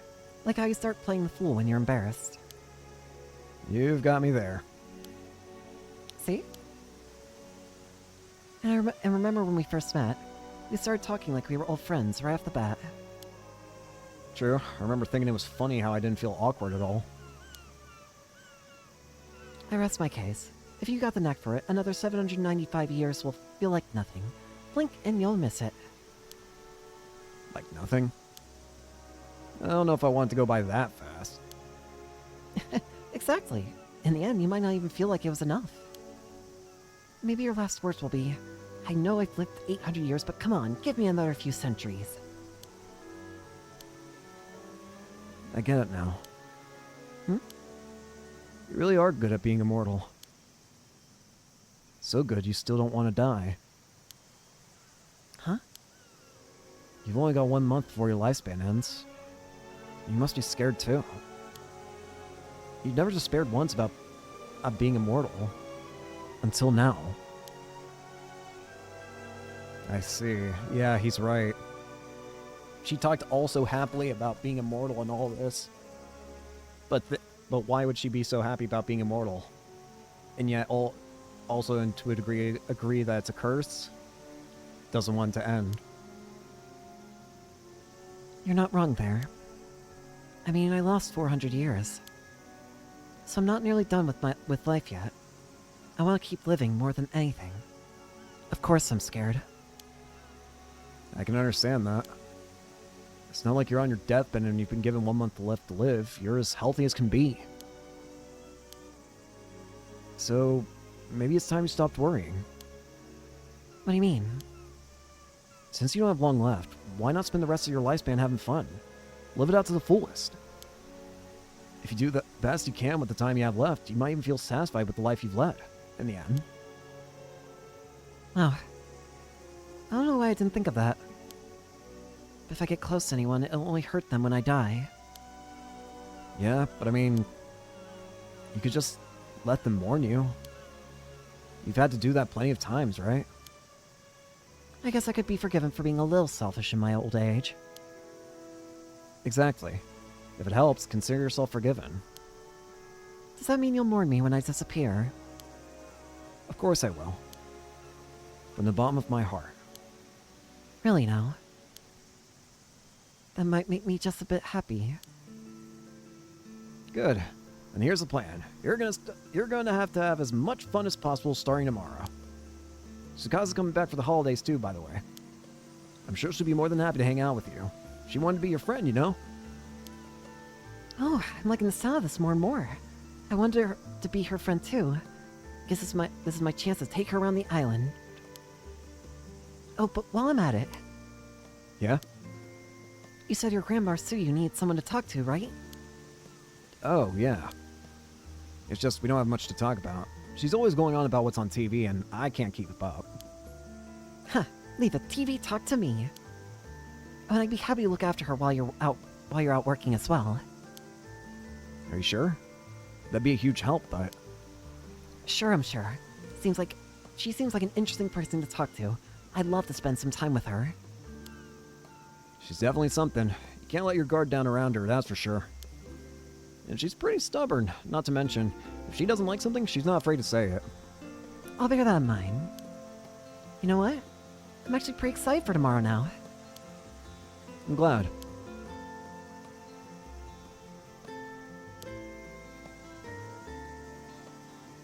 Hey, Yuza. That's my name. Don't wear it out. I know we initially came here because we wanted to be alone, but from now on... Can we come here when we don't want to be alone instead? Sato. Of course we can. Always wait for you here every day. No. After that, I decided to stop holding back and reach out to everyone around me. And you know what? They responded. They started interacting with me in just the same way. So I decided to spend my last few days having as much fun as possible. So much fun that I won't have time to fear the end. Of course, no one but Yuza and I know about my immortality or what little remains of it. But these past few days have been so much fun, there are points where I can't even tell if I'm dreaming or if this is my new reality. And most importantly, Yuza's life and mine have continued to intertwine as we meet at our usual spot, day after day. We get along so well. Being together feels like the most natural thing on Earth. And it didn't take long for both of us to notice how comfortable we were around each other.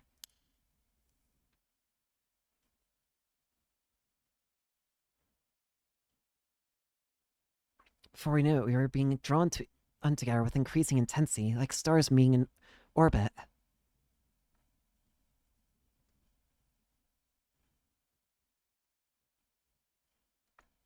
alright, sorry, I was just checking something.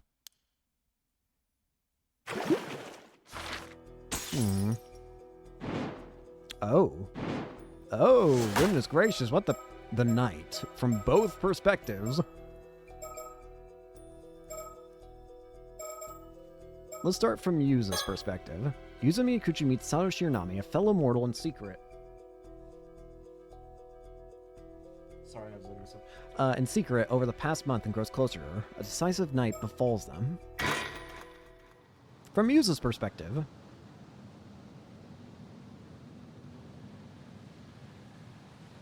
Hello. Cool night sky is teeming with stars. The wind gently brushes the trees as ocean waves echo in the distance. Looking over the sea puts my mind at ease.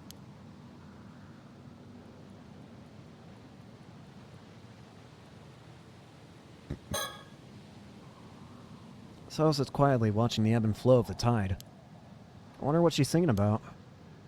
Is she carefully contemplating what comes next? Can't just put it all on her. I need to think too.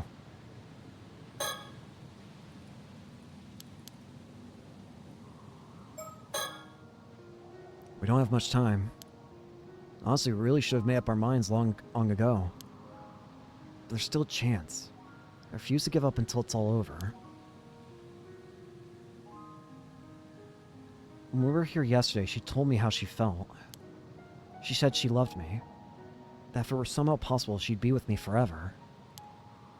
It must have taken some real courage. I actually feel kind of bad for making her say it. Because I feel exactly the same way. Even though we've known each other for less than a month, I can't deny these feelings. I felt the same way, but I didn't have her courage. By the way, only one of us has days left to live.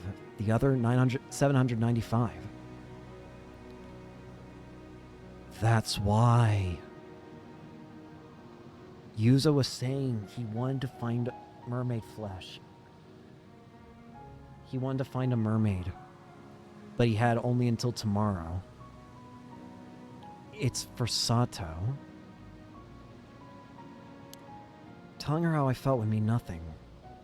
Worse, it would make parting that much harder. I thought I could bury my feelings somewhere they would never emerge from. For her part, I suppose she wanted to move on without leaving anything unsaid, with no regrets, even if nothing came of it. She knew it was futile, but she still said it anyway. And yet, once I let those feelings out, feelings that should never have been revealed, there was no controlling them anymore. My desire to spend the rest of my life with her burned like a searing flame in my chest. We contemplated possible ways for us to remain together. And the answer came to us surprisingly fast. An answer that we shouldn't have even considered. But there was no time to concern ourselves with the right or wrong of it. We didn't even hesitate. Only one option was available to us, and we intended to take it. But there was hardly enough time to see it through. Hell, even if we had longer, the odds of our plan succeeding were dismally low. It was nothing more than our final vain act of rebellion. Yuzo wants to get mermaid flesh so that Sato can eat it and become an 800-year mortal again. That does raise questions of, would that even work? Can a person can an 800-year mortal at the end of their lifespan eat mermaid flesh once again and gain another 800 years? Does that even work like that? Hell, even if we had longer, the odds of our plans for succeeding were dismally low.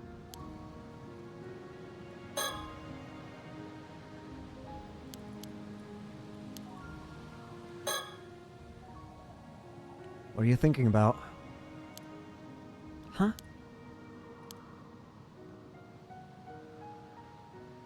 I was thinking about how we first met. A month ago?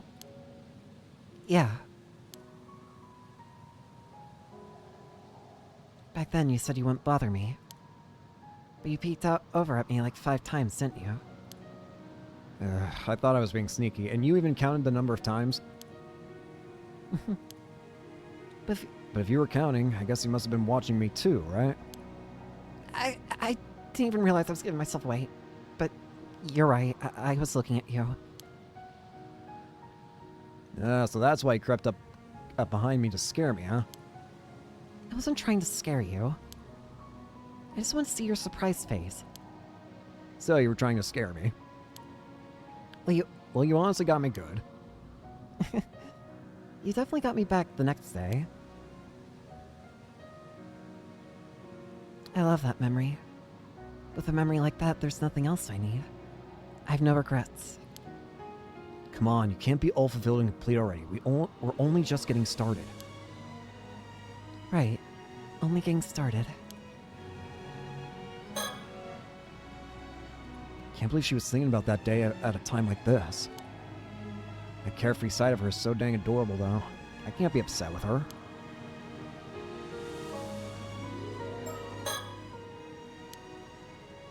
My heart won't stop racing. I've never felt this way before. At first, I thought it was simply because we were both immortal that our closeness was a feeling of kinship. That's more than that. I I've never gotten along with someone who's so well, especially someone who lived such a different life from my own. It feels like I found a missing piece of myself. My heart is whole when I'm with her. Our very souls are in harmony. Well, that might be pushing it a bit. Even Gran saw how compatible we are and urged me to get married already. That was too embarrassing for me to tell Sato about, though. There's no way I can lose her. I can't even conceive of life without her. Even with 800 years of life ahead of me, I'll never meet anyone remotely as amazing as her. If there was some way to use my immortality to stay with her, I'd do it in an instant. Whatever form I would have to take, I wouldn't complain. I'd sell my soul to the devil if it would get me what I desired. We made up our minds. We'll see our final wish through no matter what.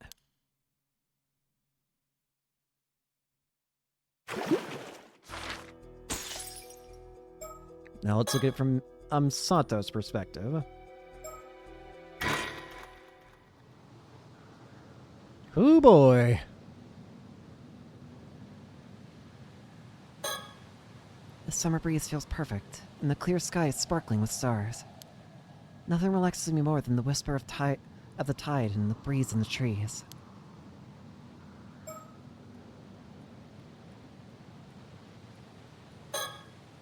Yuza silently gazing out at the dark sea. I wonder what he's thinking about. I suppose he's seriously considering what lies ahead of us. I really need to do the same.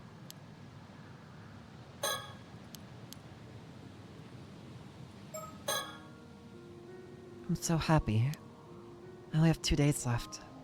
Finding hope at a time like this feels like a miracle. I'd all but given up. I never thought I'd get a second chance. When we were here yesterday, I told Yuza how I felt. I told him I loved him, that if it were somehow possible, I'd stay by his side forever. I planned on taking those feelings to the grave. But then it hit me. There wouldn't even be a grave for me. Maybe that's why I blurted it out. I was prepared for it to go badly, but he accepted my feelings. Still, I only have 2 days left. It can't be any easier on him than it is on me. After all, sharing our feelings changes nothing. It'll only make it harder to say goodbye. A forbidden love, you might say.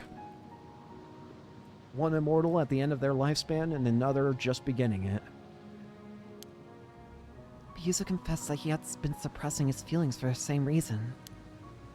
Hearing that made me wish I hadn't said it first. I kept feeling like I lost somehow.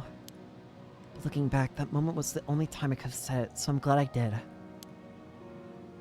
However, now that it's all out in the open, I thought we'd feel a sense of peace, but we don't. Far from it. We're not like a pair of tragic lovers in a story, bound to die beautifully together or anything like that. I mean, if we could die together, there'd be nothing to agonize over in the first place. So we started thinking of ways we could be together. The answer came to us surprisingly fast, but is an answer that could be described as taboo. Yuza asked me if I was sure I wanted to go through with it, but honestly, I didn't need to think twice. If that's what it takes, then so be it. All I want is to be with him. But we're running out of time. Although, even if we had more time, the odds of our plan succeeding are almost zero anyway. Part of me wishes we made this plan much earlier. But maybe I needed this time for my feelings to reach their peak. Maybe this is just how it had to be. Better to think we made it just in time. I'll keep fighting this fate to the very end.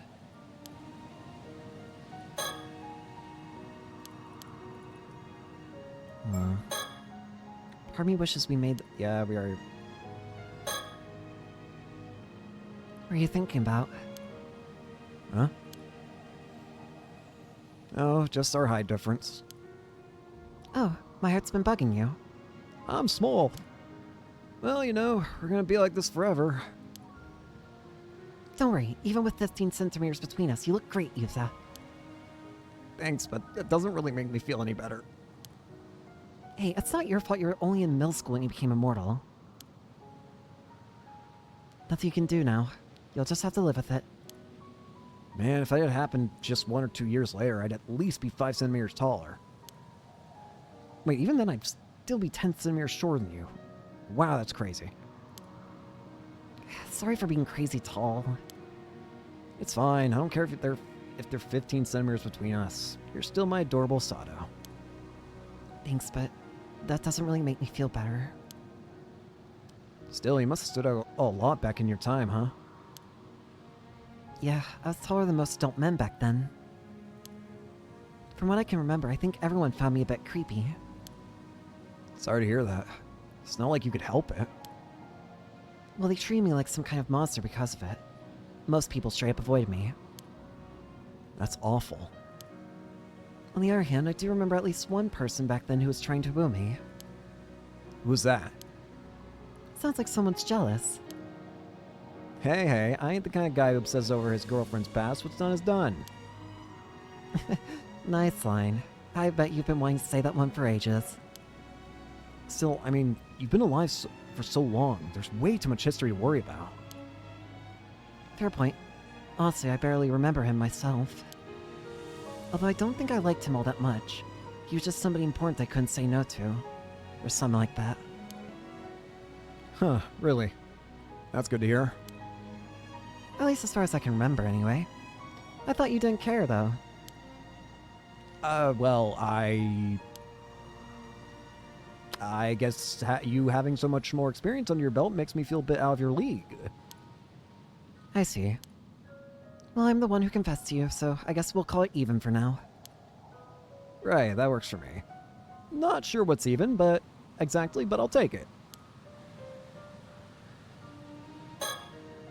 I would have assumed you'd be thinking about tomorrow's plan. I never imagined he might be thinking about what comes after that. He's so sure we're going to succeed. Knowing that makes me feel so much more confident. His easygoing attitude is actually reassuring right now. I'm so glad he's right here with me.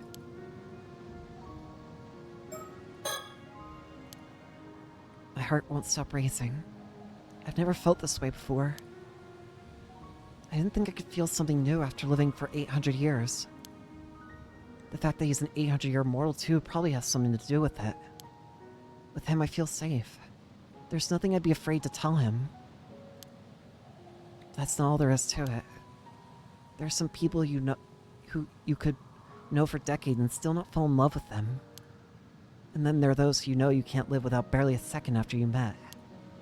Even a bond that's lasted centuries can fall apart in a single day.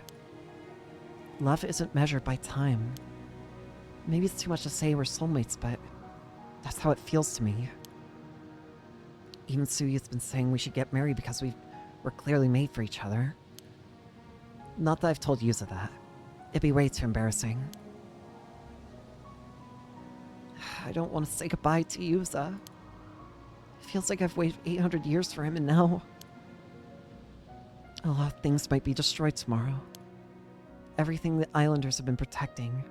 Heck, even some relationships might crumble. But still, we're going to do it. We've made up our minds. We'll see our final wish through no matter what.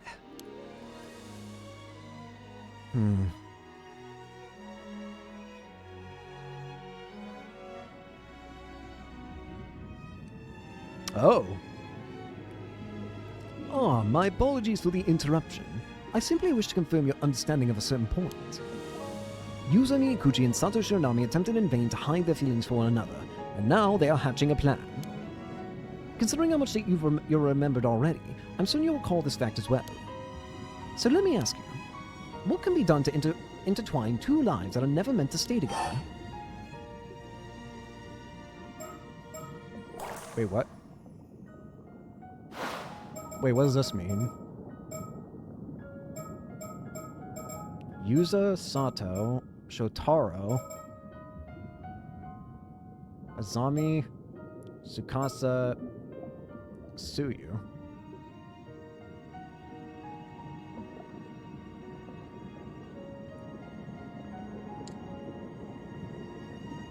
What does this mean? I genuinely don't know what this is asking.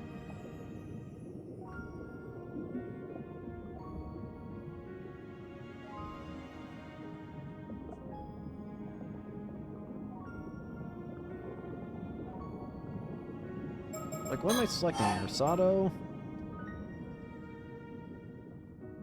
Oh.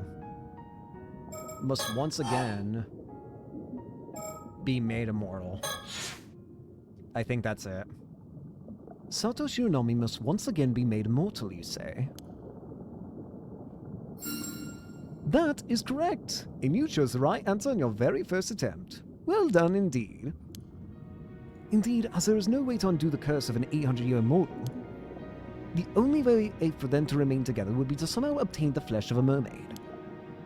They believe they have no choice but to make Sato Shironami live for another 800 years. As such, the plan they hatched was to obtain a second helping of immortality. A truly radical concept, such a method goes against the very laws of nature. But it is not my place to judge. Please enjoy the continuation of their story.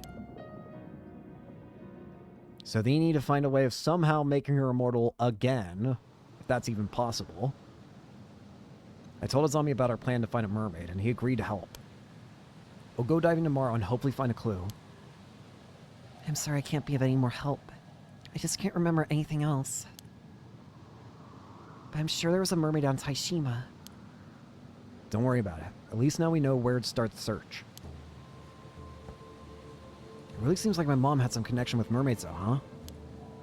Definitely. So you showed me that scale, and it really looks like it came from a mermaid. How strange would it be if it turned out your mom was actually a mermaid all along? Yeah, but even I think that's a bit of a leap. If I start diving into the Southern Sea, people are just bound to start talking about my mom again, which will give us a chance to hear more details that we might not have been aware of. That's the hope, at least. I've tried to keep my head down as much as I could until now, but I can't stand idly by anymore. Lately, there's been talk around the island of ominous...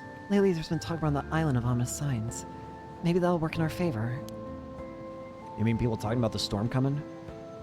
Yeah, that could be just the push we need. Also, about the person you said you met today. Yumiko Shiki from the Paranormal Affairs Bureau, was it? She definitely seems like she knows something. Yeah, there's something suspicious about her. I think she didn't pay much attention to me because she knows I didn't have much longer to live. But she apparently has the power to detect immortals, and when she finds them, she locks them up somewhere. They've been watching me too, so they might have already have their suspicions. I'll be careful. It's pretty wild to think that we're being hunted by government authorities, though. Guess people like us really can't be allowed to exist. I don't think they'd be too happy about us searching for mermaid flesh either. It'd be great if we could somehow get some information out of them. That might be difficult. We don't even know if they'll be coming back to Kamishima tomorrow. True. Guess we could always go to the mainland. Yusa, Yeah? do we really have to be so secretive about it? Can we tell Tsukasa and Azami everything and ask them to help us? It's not that I don't trust them, because I do.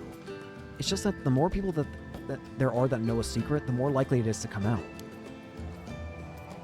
If people find out there's a way to become immortal, it would cause a total uproar. Even the police would be after us then. Heck, every person who wants to live forever would be looking for us.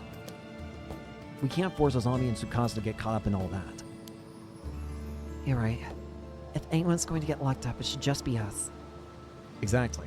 That's why we should keep our mermaid search as quiet as possible. Besides, if we told anyone else, it'd be hard to keep the fact that you're an immortal girl hidden. But won't it all come out when the police come around asking questions? I guess I can play dumb and pretend I don't know anything until they come up with some solid evidence. We probably shouldn't let people know about us either. It'd just make it harder for us to continue our search. Yeah, I guess you're right. Let's try and stay apart as much as possible from tomorrow. Just be safe. As of now, I doubt anyone knows about our relationship. Yeah, I'm sure no one has caught on yet. Let's avoid all unnecessary contact while we each continue searching for mermaid flesh on our own.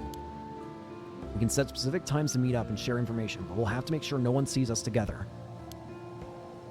Right, I'll avoid interacting with you in public. If we need to contact each other in an emergency, we can leave some kind of signal, at a place we often walk by. Oh, I know. I'll leave this Kamishimaru keychain in front of the town clock.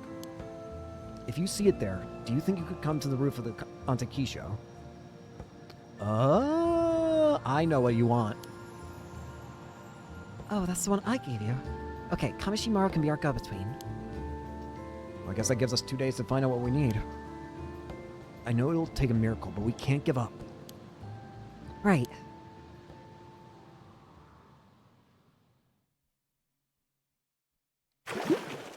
I think I know where you want me to go now. Point of contact. Resume. From the Yumeko conversation.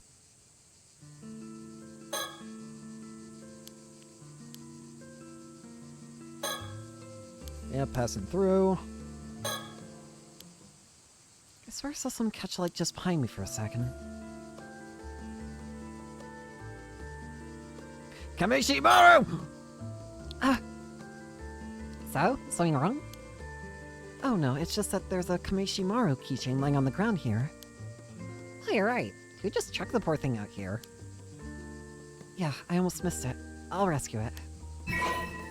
Keychain.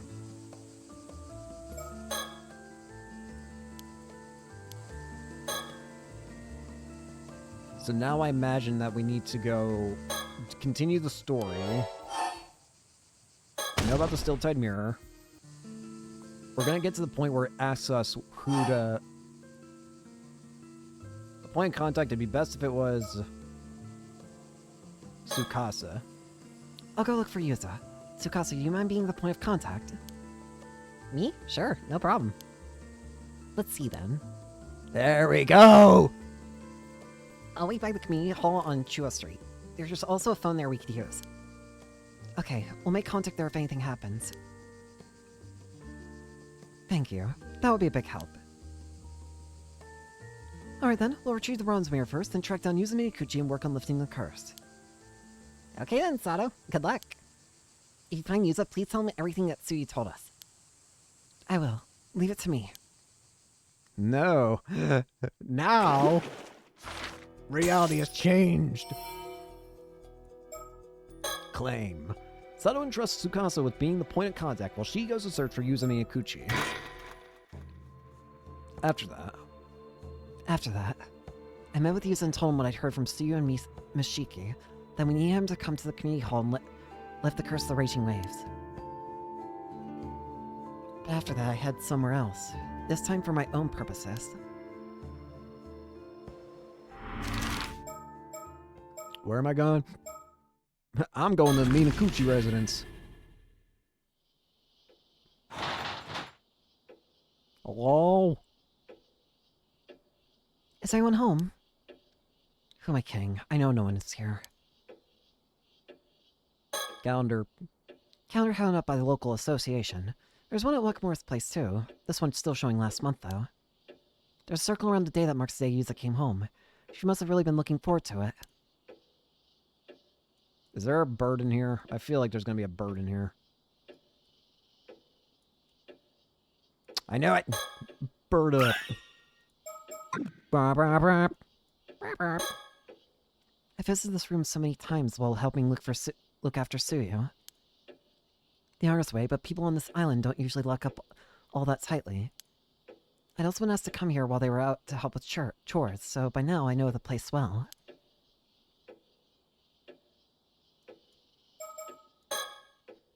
I'm here. It's a table. One of those really low tables that's perfect for flipping over. I know because I see it on TV all the time. But with nothing on it, there's not much point in flipping it over, is there?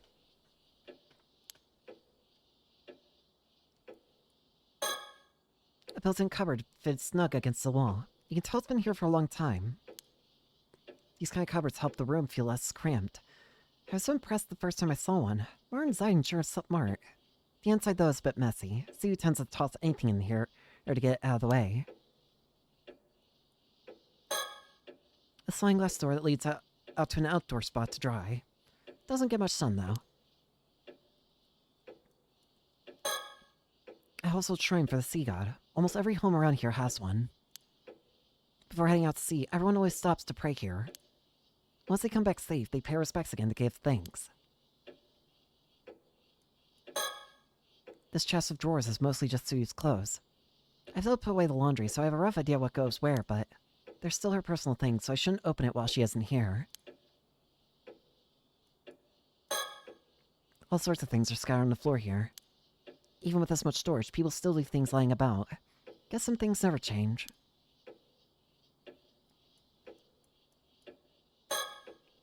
A light with a wooden frame. Looks like the design evolved from those old lamps with paper shades. Glad this older look still turns up here and there.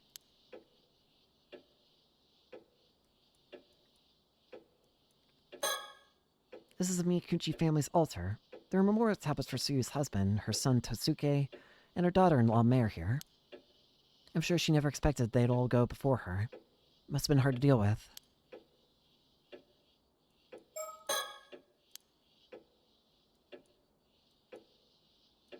Is there any point in me being here? Well, I guess we're getting out of here.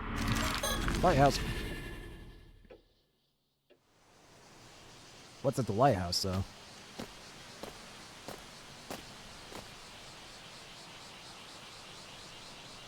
You two, give me the Tamate Bako. Oh, there they are. There's a small lookout plaza in front of the lighthouse where you can see the sea. Probably meant for tourists. Come thinking of it, I've never really come here all that much. Let's think about what I need to do now. These two have a special box called Tamate Bako.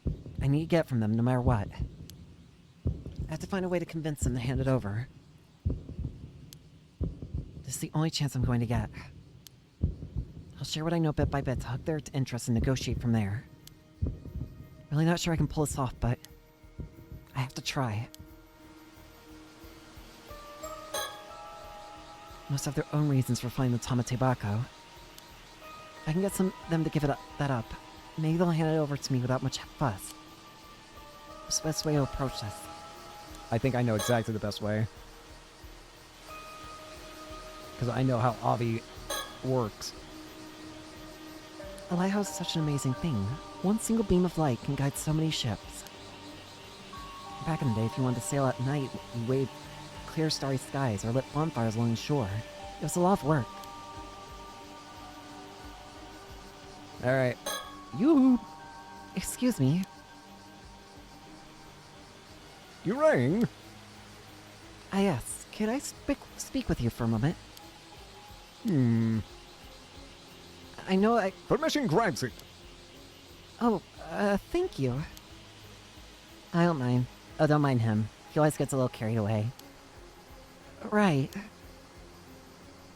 Sears Avi. So you're Avi, an author, and Sears here is your guide. Indeed. Right to meet you, Sato.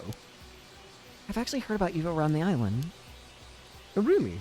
It would seem like we've become quite famous around these parts. I'd say we're more on the infamous side, but sure.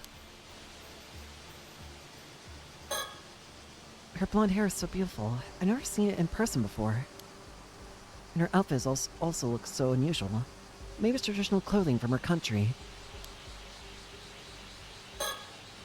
Now that I think about it, this is my first time meeting someone from overseas.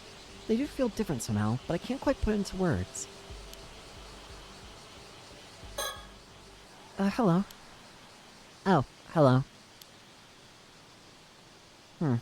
That's interesting. I sense something peculiar about you. Huh? Do you? It's definitely strange. But I can't quite put my finger on it. Are you really human? Huh? I think so. Hey now, Sears, that's an awfully rude thing to say to someone. Do forgive her. She still doesn't know quite how to start a conversation. No, it's fine. Sorry. No, really, it's fine. I heard you were searching for a mermaid. Is that true? Oh, tell me, young lady, do you perchance know of a mermaid? Because if so, you must tell me. I'm sorry. I'm afraid I don't know anything about any specific mermaid. Oh, please don't look so disappointed. I feel bad now. You see, I'm rather interested in mermaids, so I was hoping I could ask you a little more about them. Now you look both disappointed and annoyed. Did I say something wrong? The last person who asked the same thing nearly cursed us to death. What? Indeed, the people on this island are nothing but trouble. I've had enough of it. You're the same, aren't you? You're just after immortality like everyone else. Admit it. Well, I need to steer a conversation towards Atomic Tobacco. What should I say? This is probably a bad idea, but I'm admit it. Yes. Yes, I must become immortal. Everything depends on it. If you know anything, I sincerely ask you to tell me. Ha! There it is. Your true colors. I knew it. You think I just hand over the Tamate Bako I struggled so hard to obtain? Please. I need it no matter what. Ooh, look at the fire in those eyes. Looks like there's more to this. Very well, tell me your tale. If it rouses my spirit as an author, then I might just be persuaded to hand over the box. Really? Alright, let me explain. Tell the truth. I'll tell you, but you have to promise that you won't tell anyone else about this. Of course, I swear it. My lips are sealed tighter than a well-corked bottle. Is that supposed to be reassuring? Don't worry, we won't go breaking any promises. Alright then, where do I even start? The truth is, I'm known as an 800-year mortal. I'm already immortal. Huh?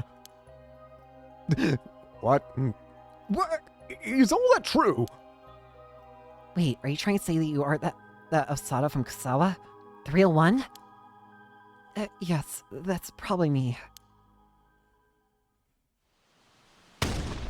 What? So that's why you're doing all this? Wait, no way. Are you being serious? Yes, completely serious. Which is why I need that Tamate Bako no matter what. You realize what you're saying is crazy, right? Anyone else would be dead against it. Please, all I need is that Tamate Bako. Abby, what do you think? Are you sure you're alright with this? I can hardly call it sane. Yes, this is what I want more than anything. Very well. In that case... Amazing! Such stunning spirit! I'll be happy to support that resolve even if I stand alone. This must be the reason I found the Tamate Bako in the first place. Here, take it. Oh, thank you so much. I knew it. I knew it. We just had to appeal to his sense of adventure. Yes. Now that we know the situation, it only makes sense for you to have it. You should have just said so sooner. That said, I would also like to know how things turn out, so please be sure to let us know, okay? Of course, I won't forget this kindness as long as I live. Think nothing of it. But that does mean I should apologize to you, CS, after all that trouble we went through to get it. Well, you seem enthused enough by this turn of events. If you're happy with your choice, I don't mind. Also, as I'm sure you already know, you still need mermaid flesh. I know, I'll figure something out. Oh, so do you have a lead on a mermaid? I'm intrigued, but I'll leave it at that for now. One more thing. Carrying the Tamate Bako may draw some unsavory types. Be careful. Oh, I don't like the sound of that. Well, we're heading back to the mainland to look for them anyway. Yes. After sightseeing on Kamishima, we were supposed to return post-haste. I see. Well, thank you and good luck. I knew it. Always appeal to the sense of adventure with an hobby. It always works.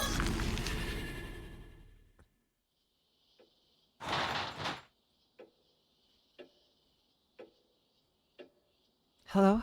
Is anyone home? Even on my second visit, I still need to make sure.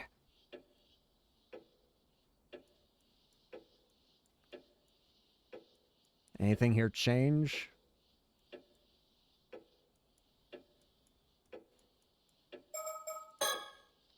I'm here. It's an altar shelf. Booth's objects and keepsakes are neatly arranged on it. It also has something Suyu once showed me. Here it is. There's something about it, but I can't put my finger on what. It really is just as beautiful as ever. Is it a mermaid scale? I shouldn't just take it with me, so let me put it back where it's on the shelf where it belongs. Is that a mermaid scale?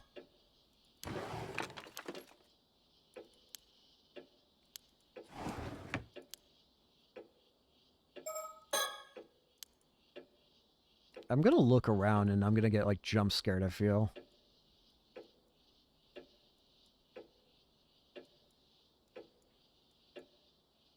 There's gonna be something that pops out of nowhere, I feel.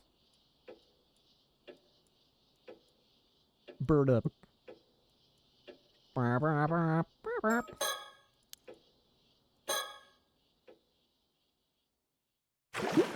What? I guess I need to learn more.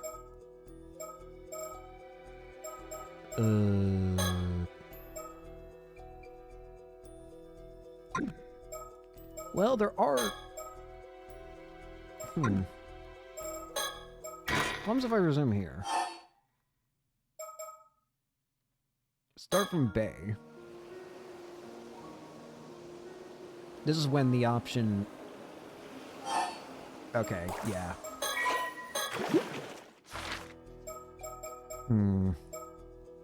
Claim. But we can't do anything with that yet. Ended with Sato in possession of the Tamatebako.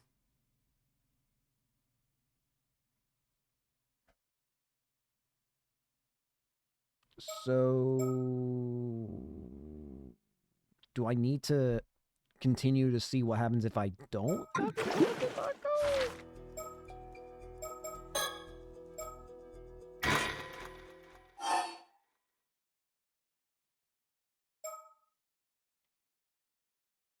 And this is the current state that Kiko has been subdued.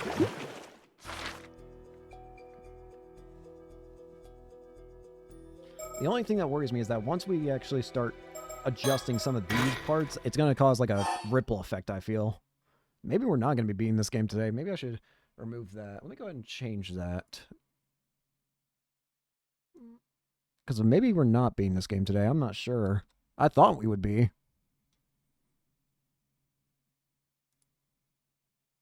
But what happens if I start from Kiko's attack?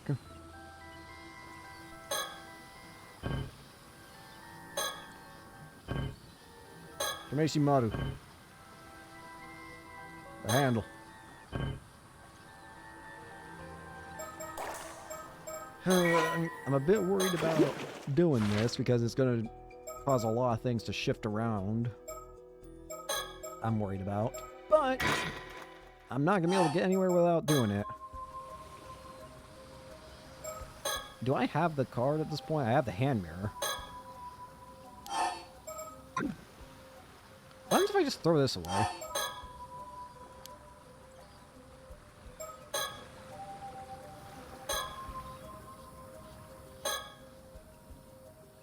Imagine in a second we're going to have this again. Did I just die? That's not at all what I thought was going to happen.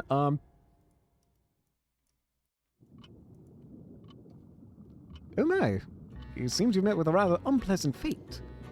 This is merely conjecture on my part, but perhaps don't fast forward the game until you do that. Until you get rid of certain things. The only one who could stop Kiko from committing those murders is Mr. Barnum, after all. However, it appears you were holding on to something that gave her the upper hand. I would recommend you dispose of that iron before incurring her wrath. Do not fret, you may start anew from the moment you began. In the future, maybe don't hold them. See this pending hand mirror you received earlier. Oh, sure. Take that, and that, and that, some of these. Later.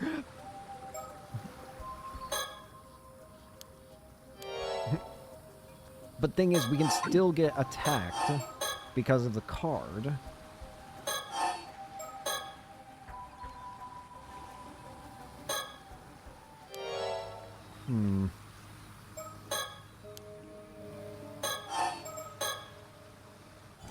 I can turn you into a fish.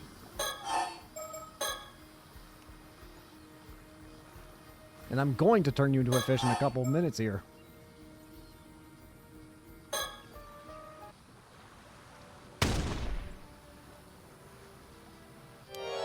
So how is things going to change once we actually kill her?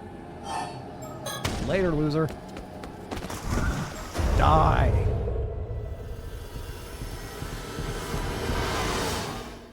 Become as fish. So what is this all going to adjust now?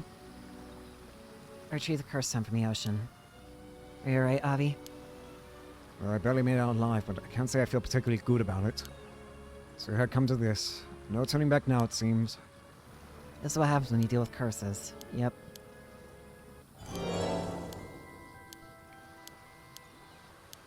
Go, I am.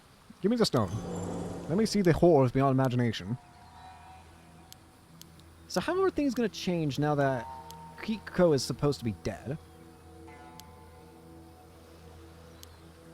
The sun is done. Don't be too hard on yourself. Kiko is fucking dead now.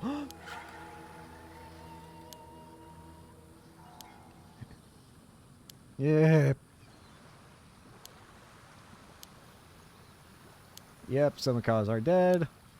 Kind of just letting this dialogue go until it says anything new sounding. So Kiko is just fucking dead now. Would you hold on for a moment? You just killed somebody. Oh god! You!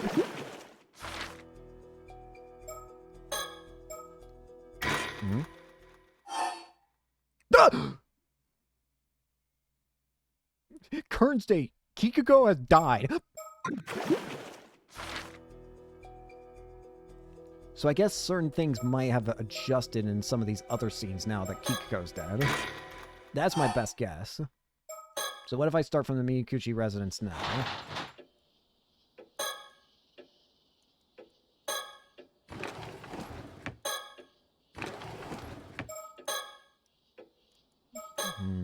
No.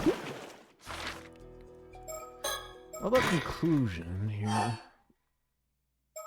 Actually, why not we have storyteller give us a hint? I'll use a hint. Listen closely. What you need to do is procure a piece of mermaid flesh that still maintains its ability to gain immortality. To that end, you will need to ensure that Sato Shironami has the Tamate Bako in her possession. Ah, but I see you already have the Tamate Bako in your possession. With the Tamate Bako in hand, all that remains, of course, is to encounter a mermaid. How else could you hope to obtain some mermaid flesh? You yourself have encountered a mermaid before, so how your mermaids well? Your past memory of a mermaid must be somewhere among them. Why not begin with your search there and see what there is to be found? That's all I have to share with you. So we've met a mermaid. I'm going to quickly adjust things and fix Kiko's death. I feel like Kiko should probably be left alive.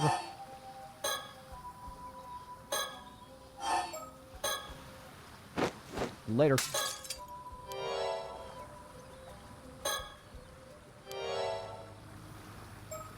Can I toss this yet? Later. Alright. I don't know if we need to do that, but I'm doing it just in case.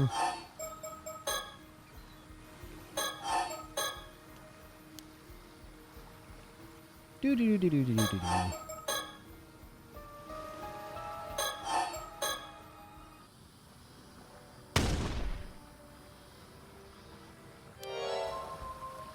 I got rid of the thing, right? Okay. I don't have a thing anymore. I don't have a card. So don't fuck yourself.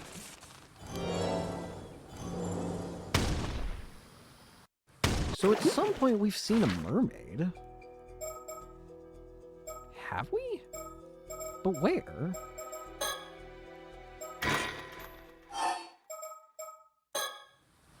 I don't know. Here?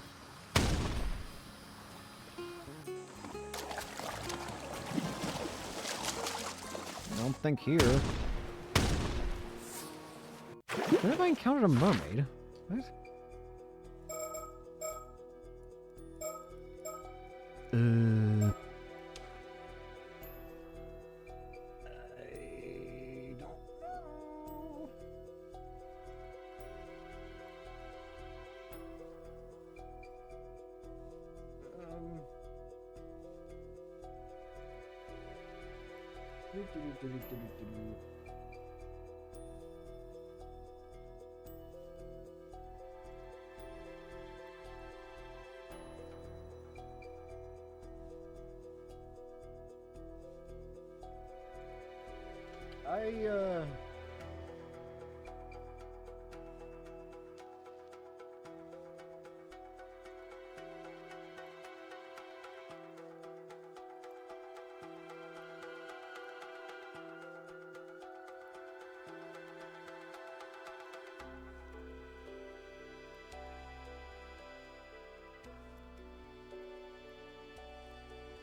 You know what? I'm gonna use this time to, I guess, get a different ending. I'm looking at a guide here because I think now we're at a point where I should probably have an ending. So let's do this. First off, we're gonna...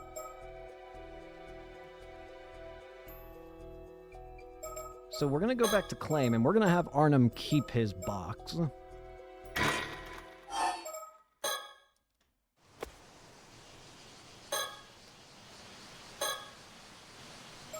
Think about the plan. Hello. Give me the box. Deny. No, not at all. You got it all wrong. Oh, then why are you after a mermaid? Well, I want to thank one. you see, I want to find Mermaid because I need to thank them. Ooh, fascinating. Don't tell me. You were once saved by one in the past? No, not quite. Then what do you need to thank one for?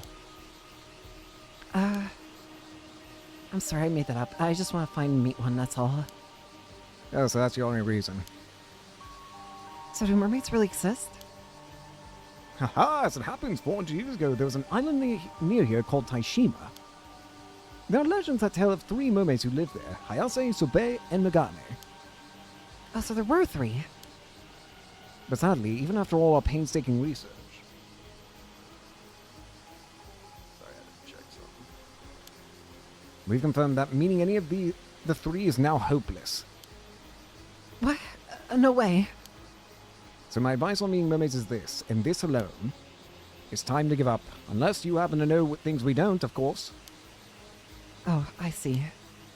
You see, that's why we decided to give up on the Issei Bay mermaids, take in the sights of Kamishima and head home.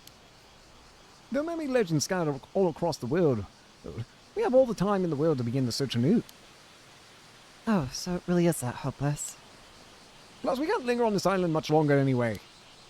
Serious condition and duties are also starting to be an issue, you see. So we must be taking our leave here. Hold on. They left. Damn, that was no good. Well...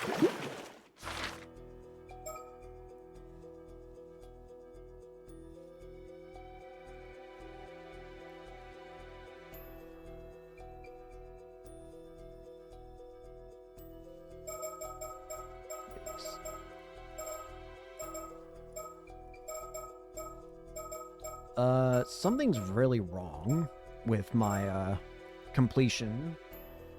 Because apparently I'm not even getting the... There's something I'm missing here. I don't know what it is, but I'm missing something.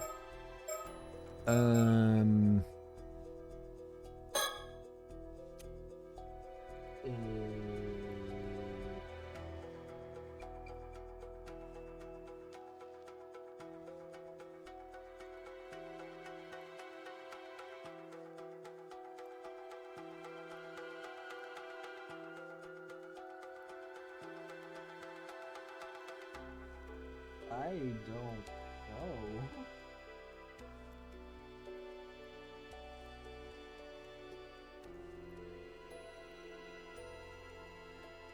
We apparently have to get these other endings in order to even get the true ending. So I guess I was wrong on this being the final episode. We're probably gonna have one more stream after this of this game. Which, apologies, I thought I was right, but evidently I wasn't.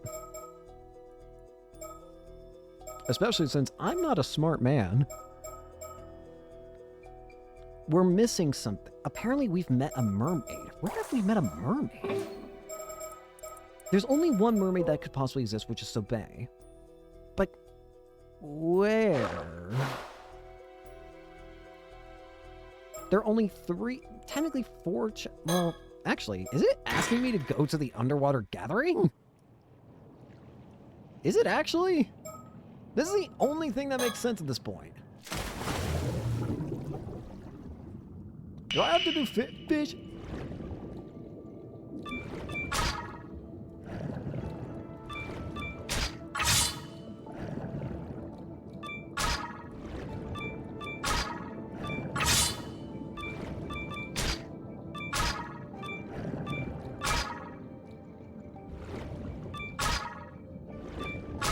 Give me all this.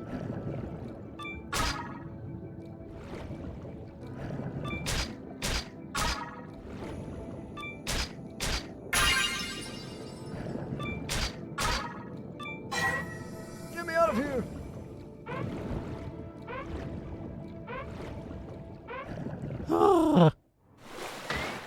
I'm alive.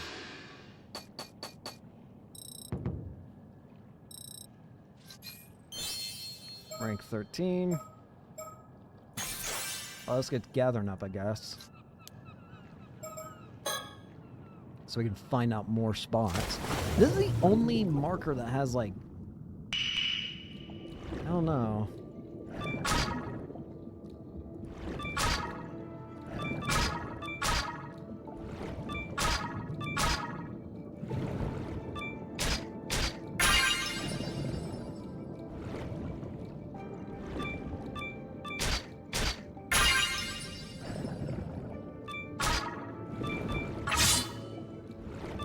Might as well just do this for a bit.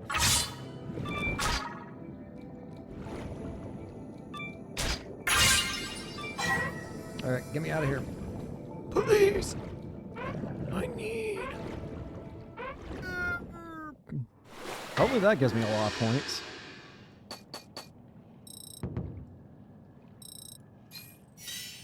Not bad. Not bad at all.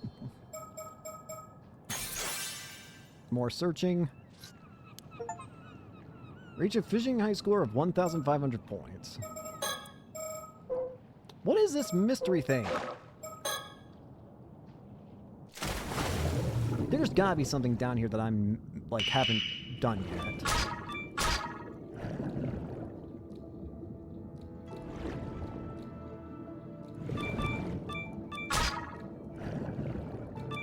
That's the only thing that makes sense to me. Like, there's gotta be something that I'm missing.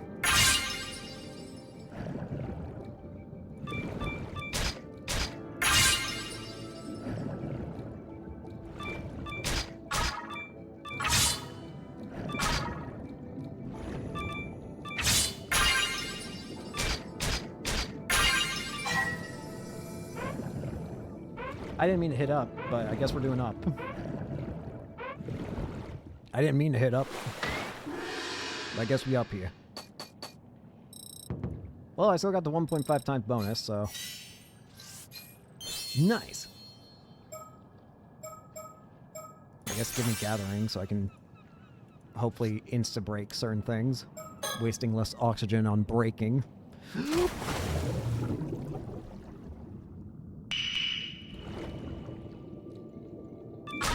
Again, I can only assume that there's something I'm missing here, because it's the only thing that's, like, fully colored.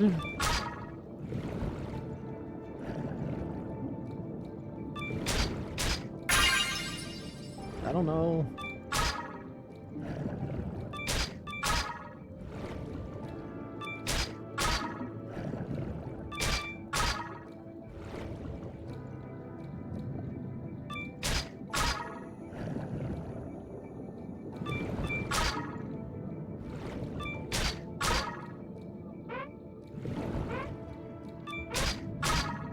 That might have been a little too much. Please. I'm okay.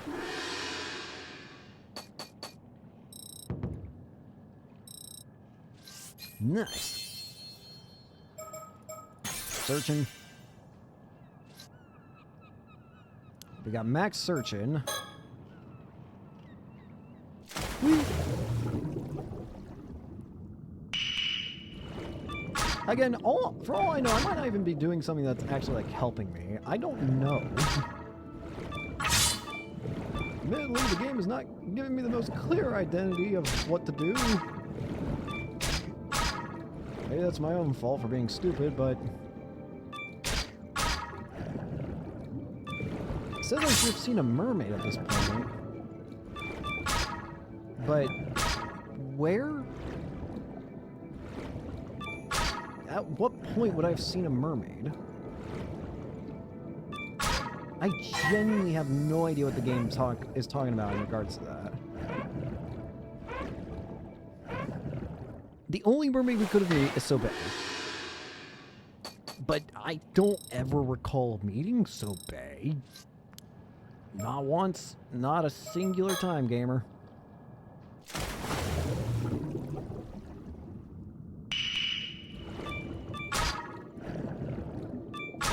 We've met Hayase, or at least like what's left of her, question mark.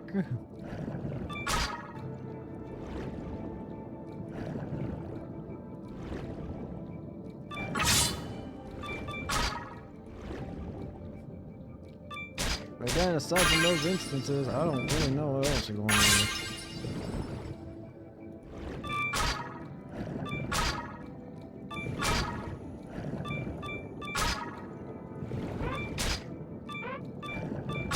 Ah, crap. Am I screwed? I might be dead! No, I'm fine.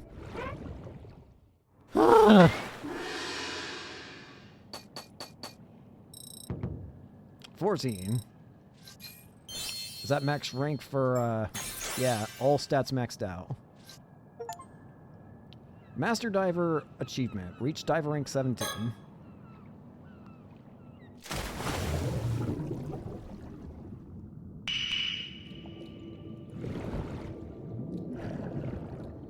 Can I go over and break the thing?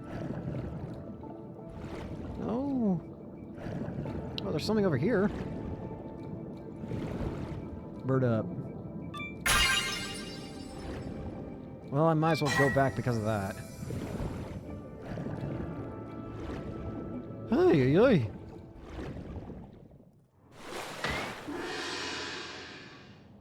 Nothing gathered. Except for bird up. Brah, brah, brah, brah.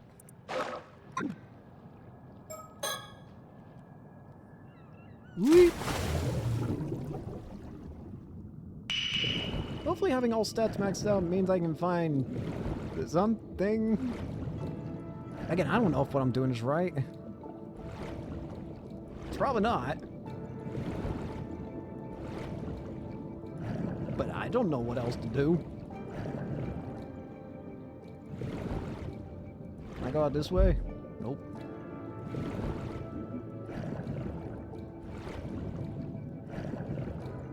I kind of just swimming around hoping something pops up on the screen.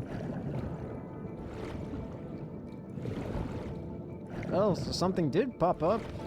Not exactly what I was hoping for. I didn't mean to hit that. Oh, come on, you can go up! Use a...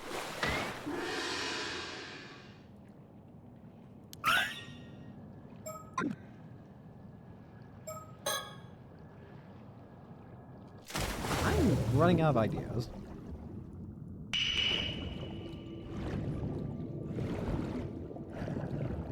Like, I don't know really what else I can do.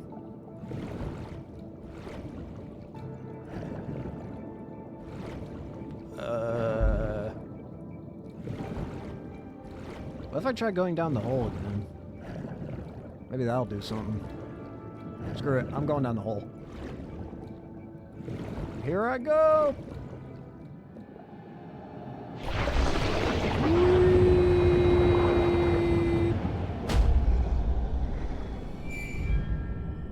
Dive fail.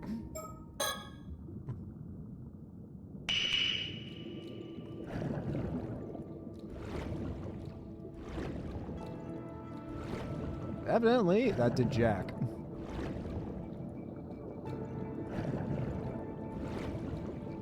I still don't get it.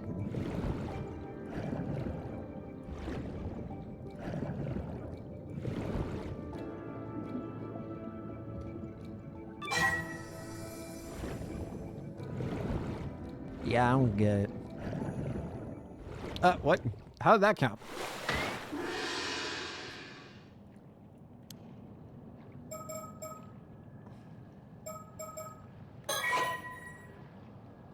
Oh, heck no. Why can you do that? Why is that a choice? Stop diving. Return to story? Sorry. Now I got you. What do you mean?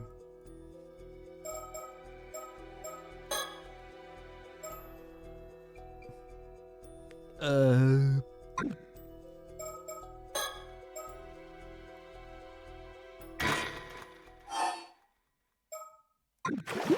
got no damn clue what you want me to do, game.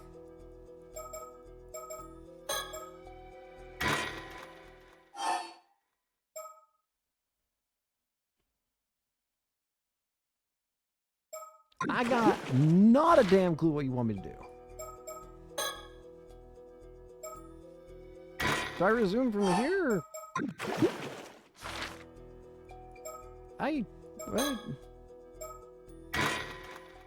Here? No.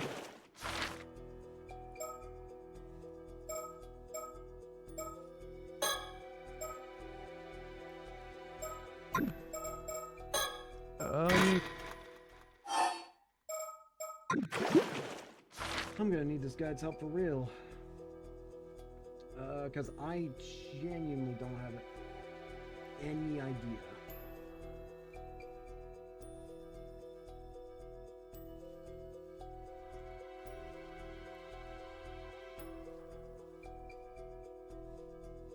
So Kikuko is alive, right? Kikuko is currently alive. Current state, Kikuko has been subdued. So we have the curse of Tomoshige.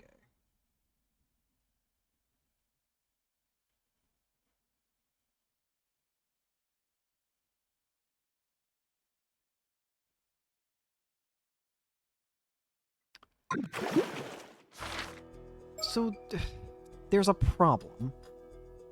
Apparently there's supposed to be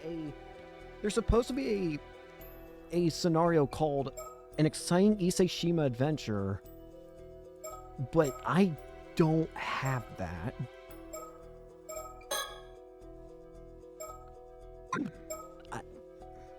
Hang on a sec. I want to see something. Profile. Not that. Files. First of all, birds. Sacred Sanctuary, Kikuko's Reward, Anura Bridge, Soto, Shotaro, Yumiko. We can just get all the birds if we really wanted. That's not what I'm interested though.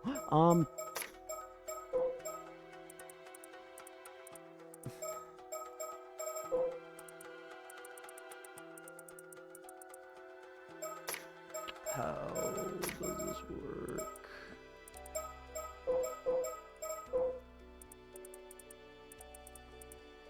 Complete chapters can be resumed, but from certain point. A checkmark will be added to scenes that do not have choices that affect story branching. You must turn if you can.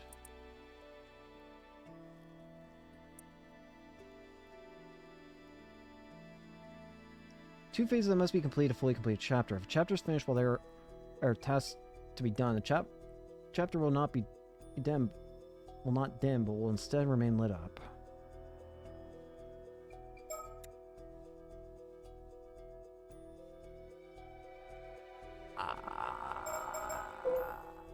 Don't get it. I don't get it.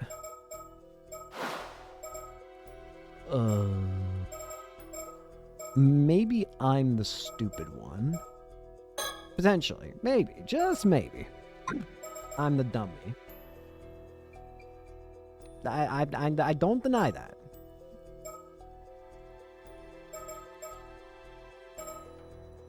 Something that confuses me is what is up with these clouds? I'm gonna look at it. What is it with the Paranormasight? Does the clouds mean anything?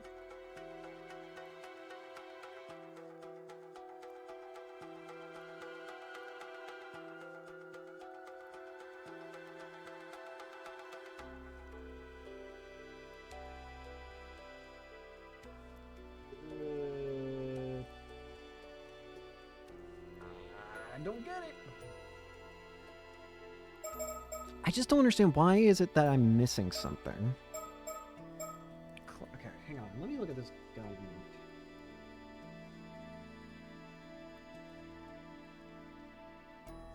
We've missed...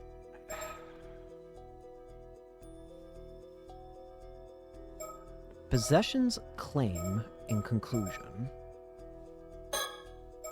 In conclusion, We can only either start from the bay or start from the storyteller. If we start from the storyteller, I can use a hint. Pure piece of mermaid flesh. Discern someone with the... Encounter mermaid. You yourself have encountered a mermaid before.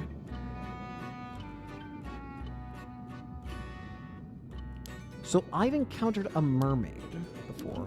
Where have I encountered a mermaid? I genuinely have no recollection of this. Where have I encountered a mermaid? What is the game talking about? I genuinely don't know what it means by I've encountered a mermaid. Paranormasight.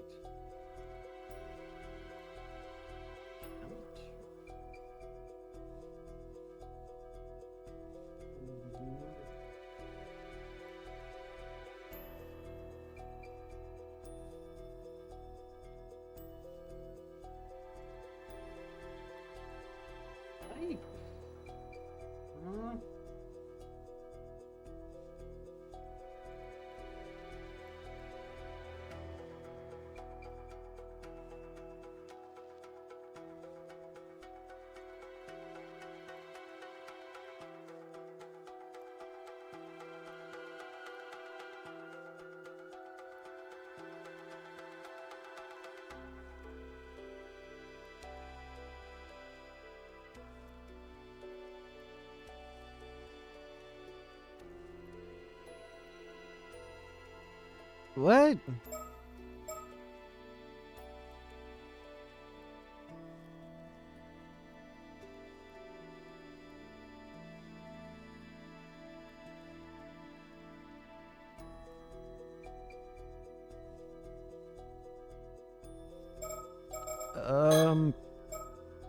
If I resume here, start from the bay.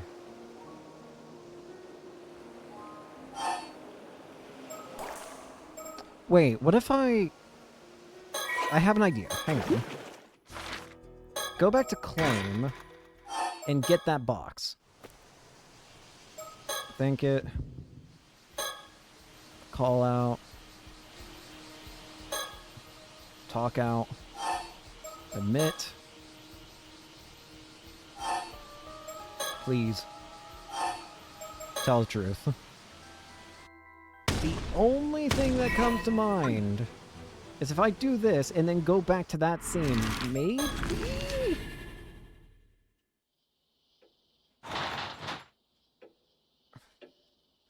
It says I've seen a mermaid before, but I really don't know what it means. That's gotta be mermaid flesh. Why are you not taking it?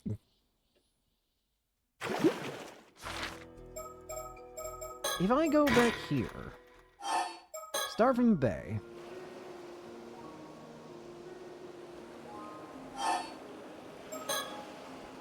No, it's not. What? No. What?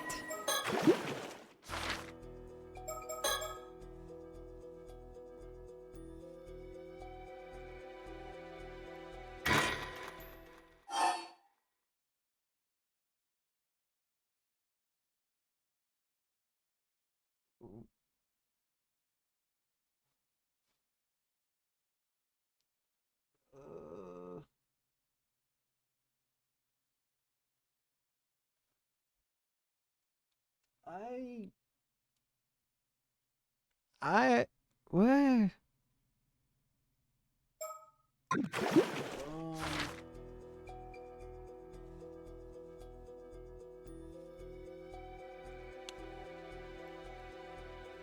I am insanely lost.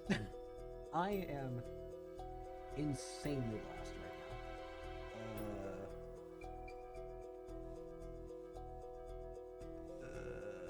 I'm trying to look up a guide here, but...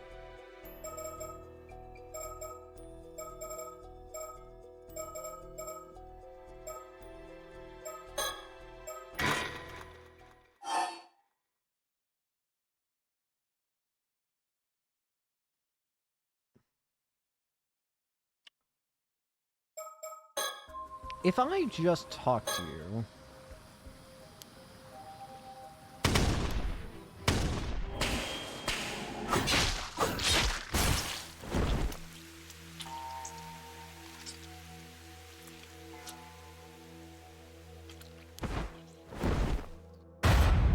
Barnum is dead.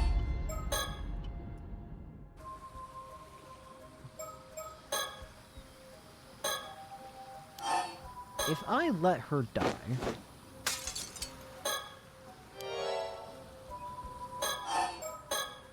I'm going to try letting her die. And then going back to another scene, because at this point... What the fuck is that? That was weird looking. Look at the stone, it turns into a fish.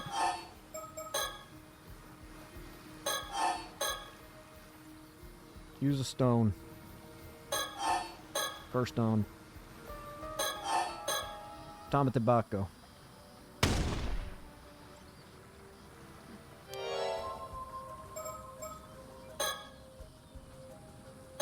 You coma, you convert. What if I just don't do anything here? Actually, I know what I do. Shove Kiko in. What if I just advance attacks? Climb up any second. I can't bring myself to do it. I can't hold it any longer. I'm gonna save just in case.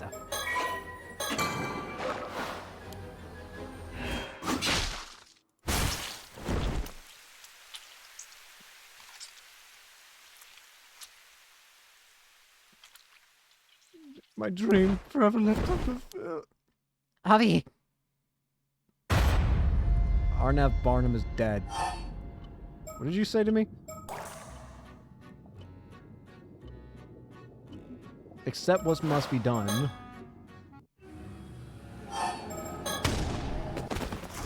So the game literally is telling me, like, yeah, you've got to do it.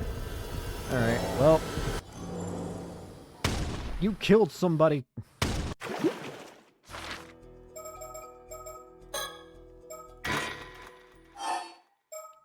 So... Start from Minakuchi household? Question mark?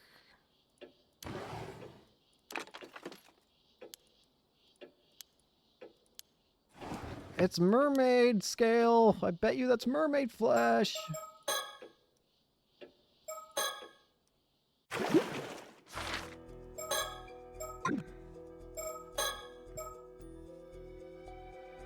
Zoom.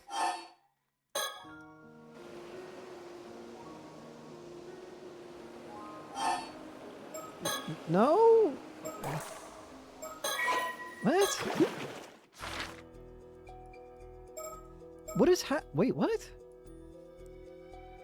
Okay. Something weird's happening here. I don't... Am I stupid? Don't answer that question. I don't need redundant information that I already know.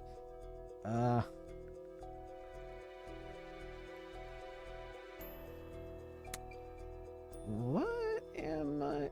Okay, so... The game has said that if it's, like...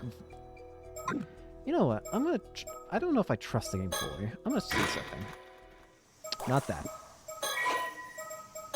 If a game has option... If a section has options... Nope.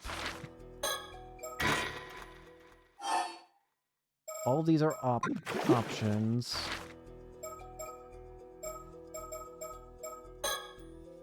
Did I just look at this one? I think I did. Resume. Nope. I just...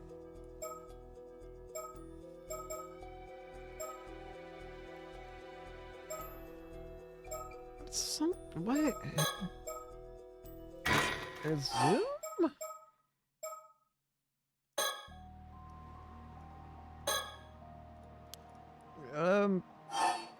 Kiko's dead.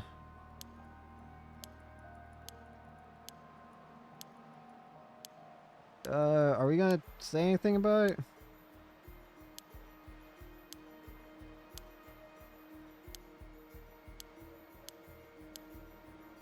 She's not around anymore.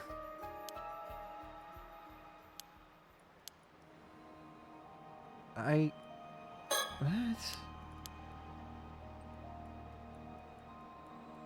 Turtle's not there. What is happening?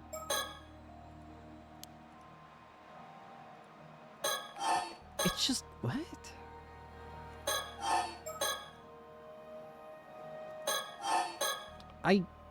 What am I missing? I don't get it. Maybe I'm the stupid one.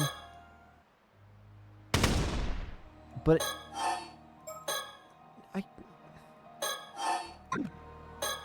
why are you here?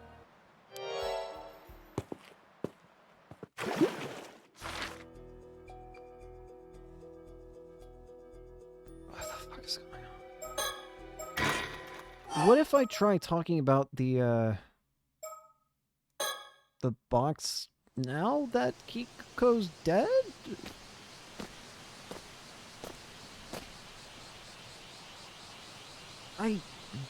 Now that the box is...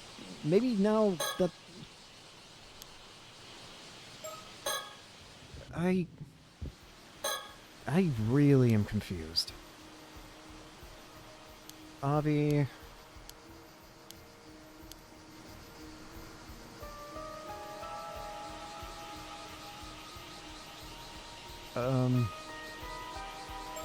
I am so beyond confused right now.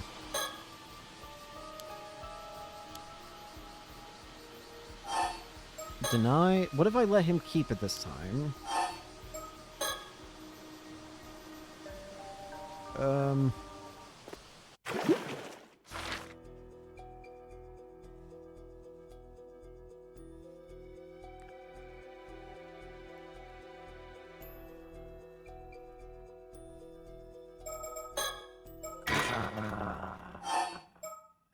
No idea. Do I need to screw up the plan here? Use a full round.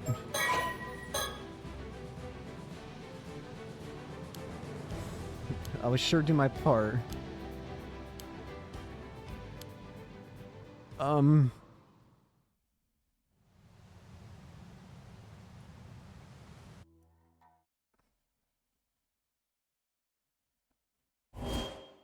Yeah, it didn't work.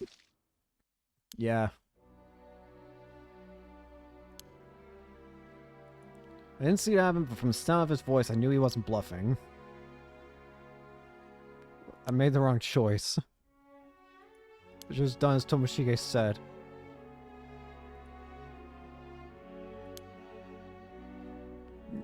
Even if it did.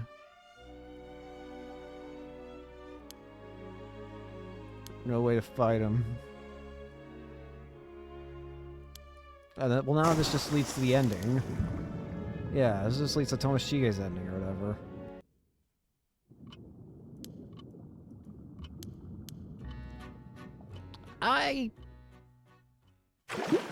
What the fuck?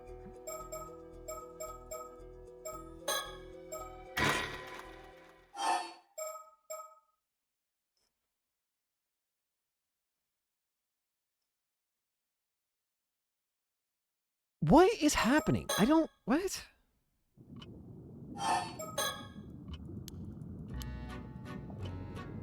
Sato needs to have the Tamate Bako.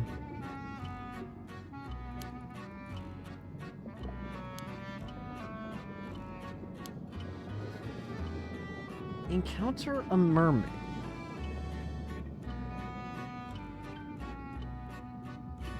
How else could you hope to obtain some mermaid flesh? Where the fuck? What the fuck do you mean I've encountered a mermaid? None of the... The only options that I have to choose from... What? None of these missions should have anything to do. Like, the only 3 missions that say they have anything I can do with them is Conclusion, Claim, and Possessions. Is there another version of events that can happen with Possessions? I mean, What?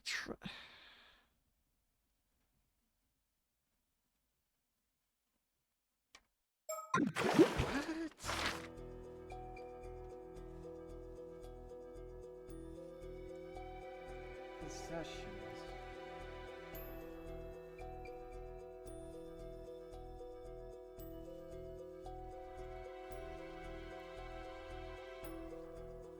Claim.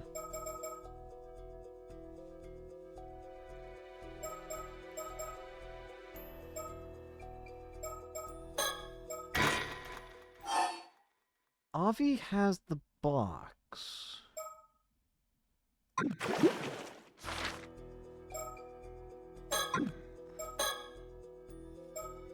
Resume.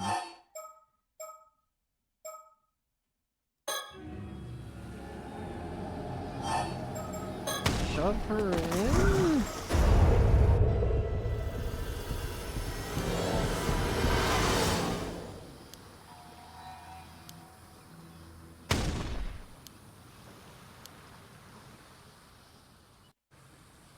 Someone's here.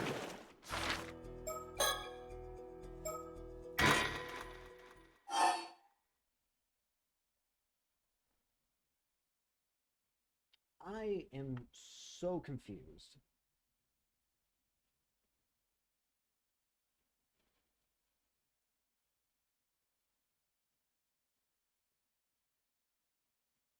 What? What?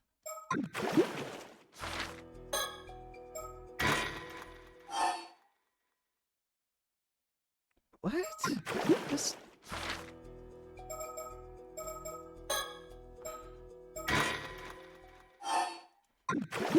What other missions have, like, a state to them? Do other missions have, like, a state to them that it's not, like, being honest with me about? That's the only thing that I can think of. Like, are there any, like... Not that, damn you.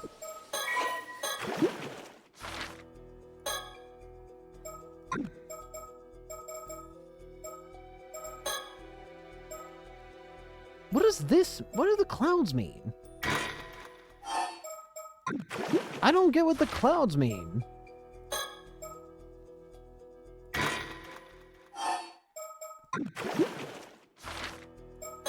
What the fuck is going on?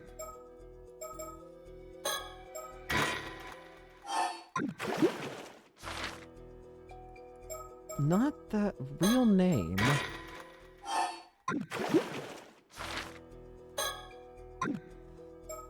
We've got ending 4, ending 1.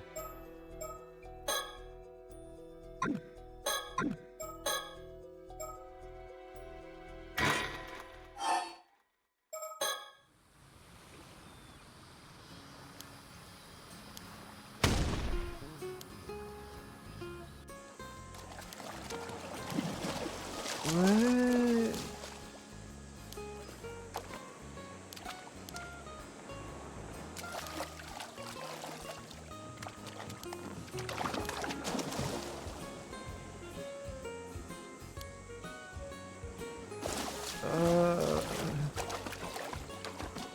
There's nothing there.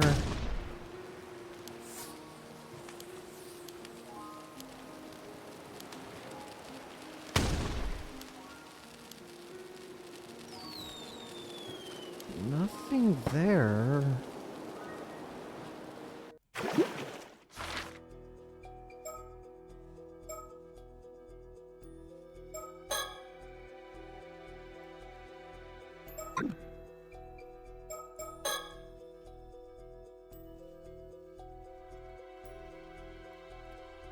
What?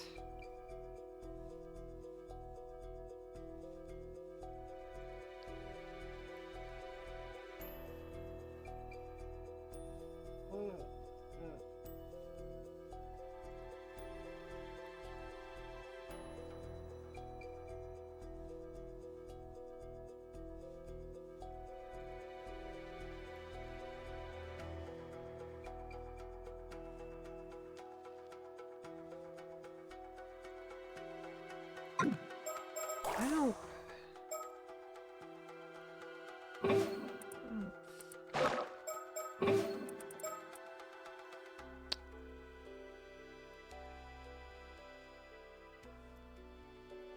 You are a son of a bitch, game. What is this? What in the fuck is this? What is this? What is this? Show me this!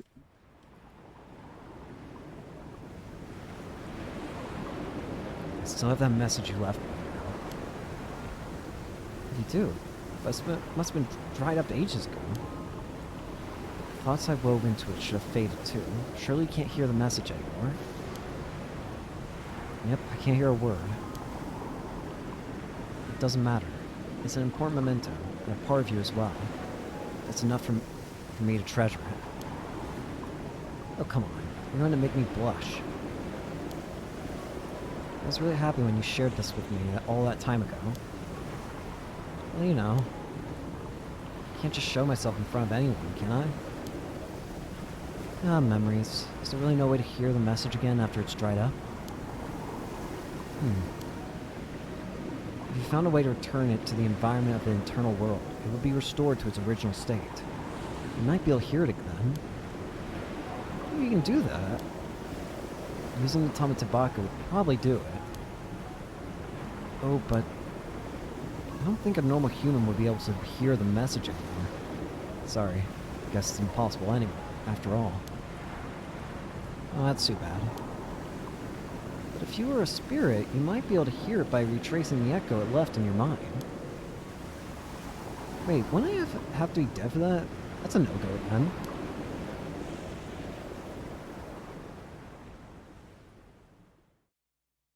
These memories, could they have belonged to a mermaid?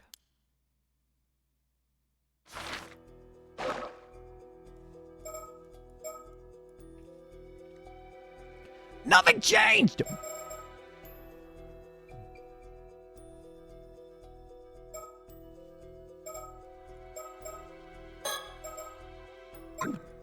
Nothing changed!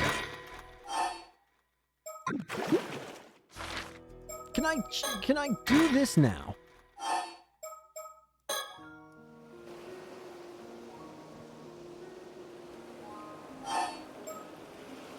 Let me select it, for fuck's sake. Maybe here's where I have to select it.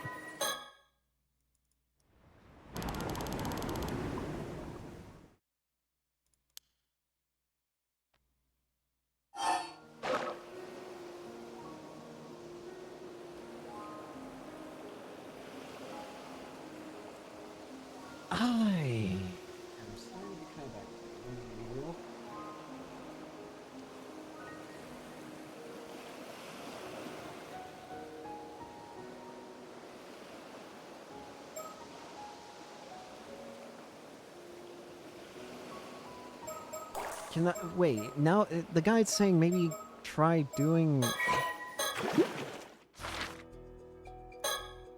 Now try getting a Tamatebako?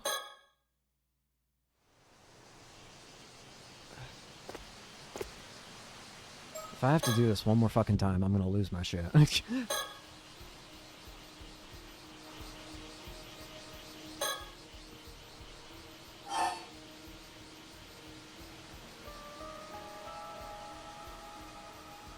Admit, I'm gonna be honest with you, I got so exhausted that my memory of like what I was even doing like faded me for a second.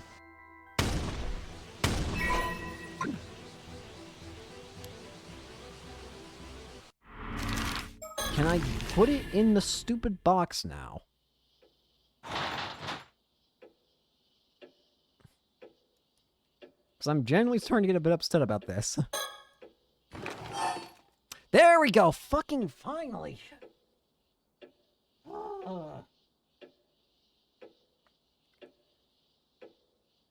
Put it in the fucking box!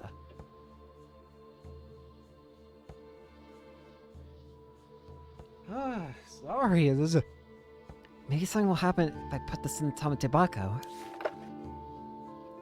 In you go.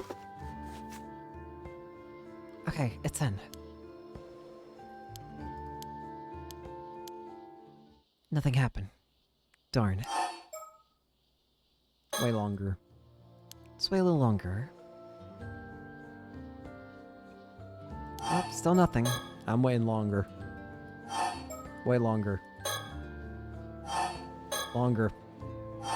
Longer. Fine, take it out. Seems like nothing's changed.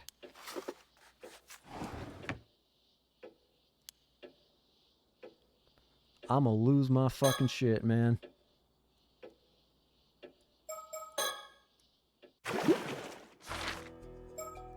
What do you mean I didn't do anything? I need to pull the guy back out. Elite!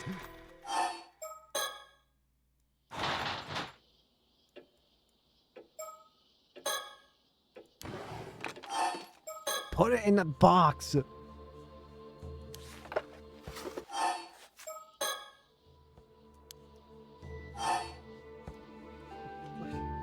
I'm losing my mind here.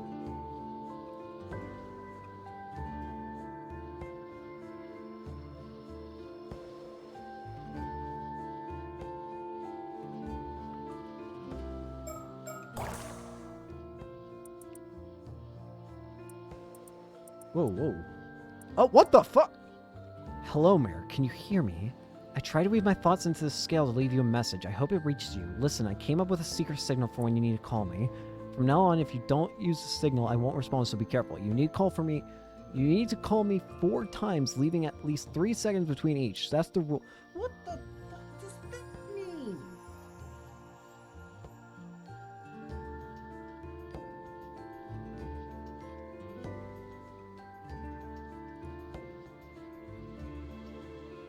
Go to the title screen.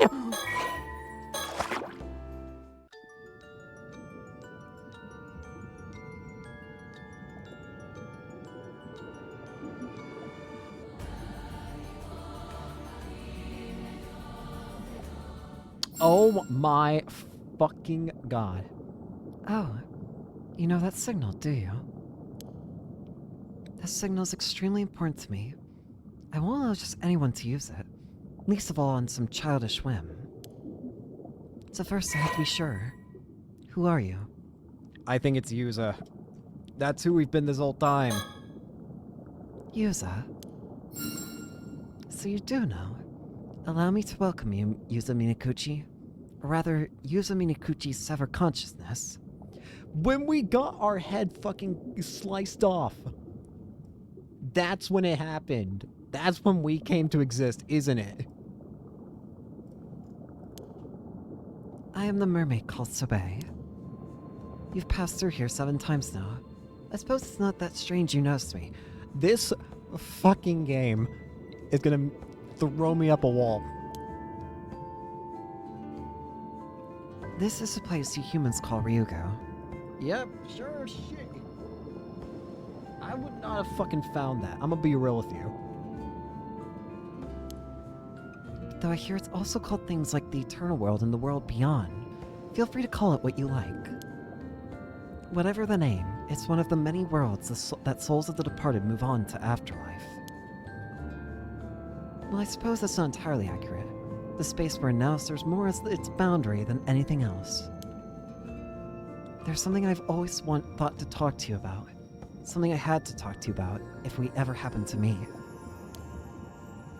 Though I never thought you'd come seek me out like this, in the form you are now. But it seems you have your own reasons for doing so. You wish to speak with me, yes?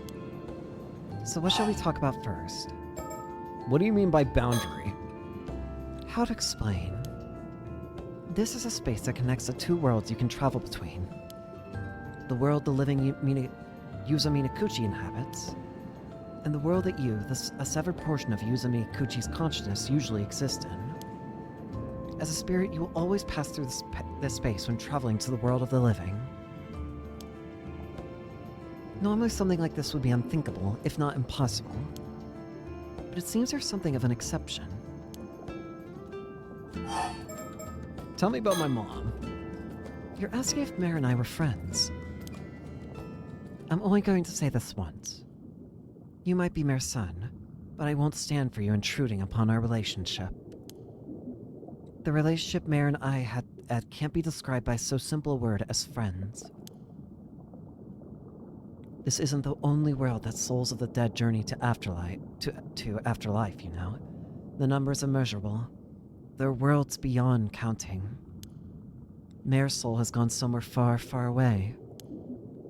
Even here in Ryugu, I won't be able to see her again. So don't ask me any more. Leave me to my memories of her. What happened on the day of the disaster? Yes, of course you'd want to know about that. I do owe you an explanation of what happened back then. 5 years ago, on the day the calamity struck. Let's get this out of the way first. I was indeed the one who made you an 800-year immortal. But if you've come here looking for a way to regain your humanity, I'm sorry, but that's no longer possible. Even as a mermaid, there's nothing I can do. You, or rather, the Yuza Minakuchi of the mortal world, are now bound to live out the remaining 795 years of your life there, neither aging nor dying. Nothing can reverse this now. Now then, let me tell you what happened on that day 5 years ago, and about the years leading up to it. Finally. Sobe, one of the 3 mermaids who were said to have lived near Taishima around 400 years ago. She has since returned to her home, Ryugu. Mare and Sobe, after becoming unable to return to Ryugu, Sobe had ceased to show herself on the surface, even before the members of the Somikawa line. However, upon noticing that 400 years had passed since the sinking of Taishima, she cautiously attempted contact with the current generation's inheritor of the family duty, a woman by the name of Mare Somikawa. In the past, any humans she encountered had either treated her as an object of worship or sought her flesh. Perhaps as a result, she immediately sensed something was different about Mare, who treated her in a friendly manner from the moment of their meeting and promised to do all she could to return her to Ryugu. There was no pretense in Mare's bearing, and her attitude when speaking to Sobe was casual and lighthearted. Gradually, Sobe began to open up to her. After some time, they agreed on a secret signal and began meeting surreptitiously, growing closer the more they learned about each other. A strange sense of trust came to blossom between them, one transcending the boundaries of their respective species. Mare had originally resolved to remain single and never start a family of her own in order to devote herself entirely to her duty with Sobe. However, Sobe strongly opposed this, saying that Mare's life here would continue even when she was gone. So Mare should not deny herself a possible future with her own family. She had seen how happy one of her former compatriots had been upon finding love, and believed Mare deserved to know such joy as well if she wished to. Mare seemed unbothered at the thought, but said that she would consider it if someone suitable ended up coming up along. However, that moment came sooner than expected upon moving to Kamishima. She met the love of her life, Tosuke Minakuchi. Sobe was delighted for Mare and offered her heartfelt congratulations upon hearing of their marriage. While she did not understand the joy of having a family herself, she was gratified to see Mare so happy. It was Mare's constant wish for her to be able to introduce her beloved family to her dearest friend, but it was forbidden to reveal the existence of mermaids to anyone, even her husband and child. Eventually, the two reached a compromise. Sobe said she would meet them when the time came for her to return to Ryugu, reasoning there would be no harm in revealing herself for such a short space of time. This agreement became a cherished promise between them. Thus did the years continue to pass, Mare's son growing all the while until the day of the Kamishima Southern Sea disaster arrived. The Southern Sea disaster. In the days leading up to the disaster, a strange rumbling could be heard coming from the sea. Sobe took this as a sign that a storm caused by the curse of the raging waves was approaching, and she and Mare mistakenly concluded that this meant that the seal on Ryugu's entrance would soon be lifted. Although the timing was earlier than expected, the two were overcome with excitement at the thought that Sobe could finally fulfill her long-held dream of returning home, and couldn't bring themselves to doubt the signs. They put together a plan. Even if the storm were to come while they were out at sea, Mare could use the bronze mirror to suppress it, allowing Sobe to pass through the entrance to Ryugu alone. Resolved that this was where they would part ways, the two spent that final night together, talking until the sun rose. On the day their plan would be put into action, Mare took Tosuke and Yuza out into the bay on a boat to introduce them to Sobe as promised. Although pained by having to part with Sobe, she is buoyed by the thought that she would now be able to devote herself fully to motherhood and to her family that had always protected her without reservation. Sobeyi, meanwhile, was secretly trailing them from the seabed. Disliking the sounds of the propeller, she was unable to get close to the boat as it was moving. The raging storm. The storm that suddenly broke out around them far exceeded all expectations. Even the bronze mirror was not enough to calm it, and the sea churned and roiled around as if the heavens themselves were unleashing their wrath. The small fishing boat carrying the Minakuchi family began to take on water, and it was not long before it started to sink. Sobeyi immediately rushed to their aid, reaching them just as they had fitted Yuza with a lifebuoy and gotten him off the boat. The couple still clung desperately to the sinking boat as it was tossed about by the waves. Upon seeing Sobeyi, Tosuke's reaction was surprisingly composed. Whether Art resolved to meet his fate or just mellowed by nature, his first response after Mare introduced her was to greet her cheerfully, thanking her for keeping Mare company and expressing surprise that Mare's faraway friend had turned out not to be human. Sobeyi, however, had no time for pleasantries. Consumed only by the thought of getting them to safety, she tried to carry them all from the boat, but even a single person proved almost too much for her. Naturally, she also lacked the strength needed to tow the boat out of danger. Even her nature as a mermaid wasn't enough to allow her to save someone precious to her when it mattered most. Filled with distress at her own powerlessness, Sobeyi was overcome with a sense of despair.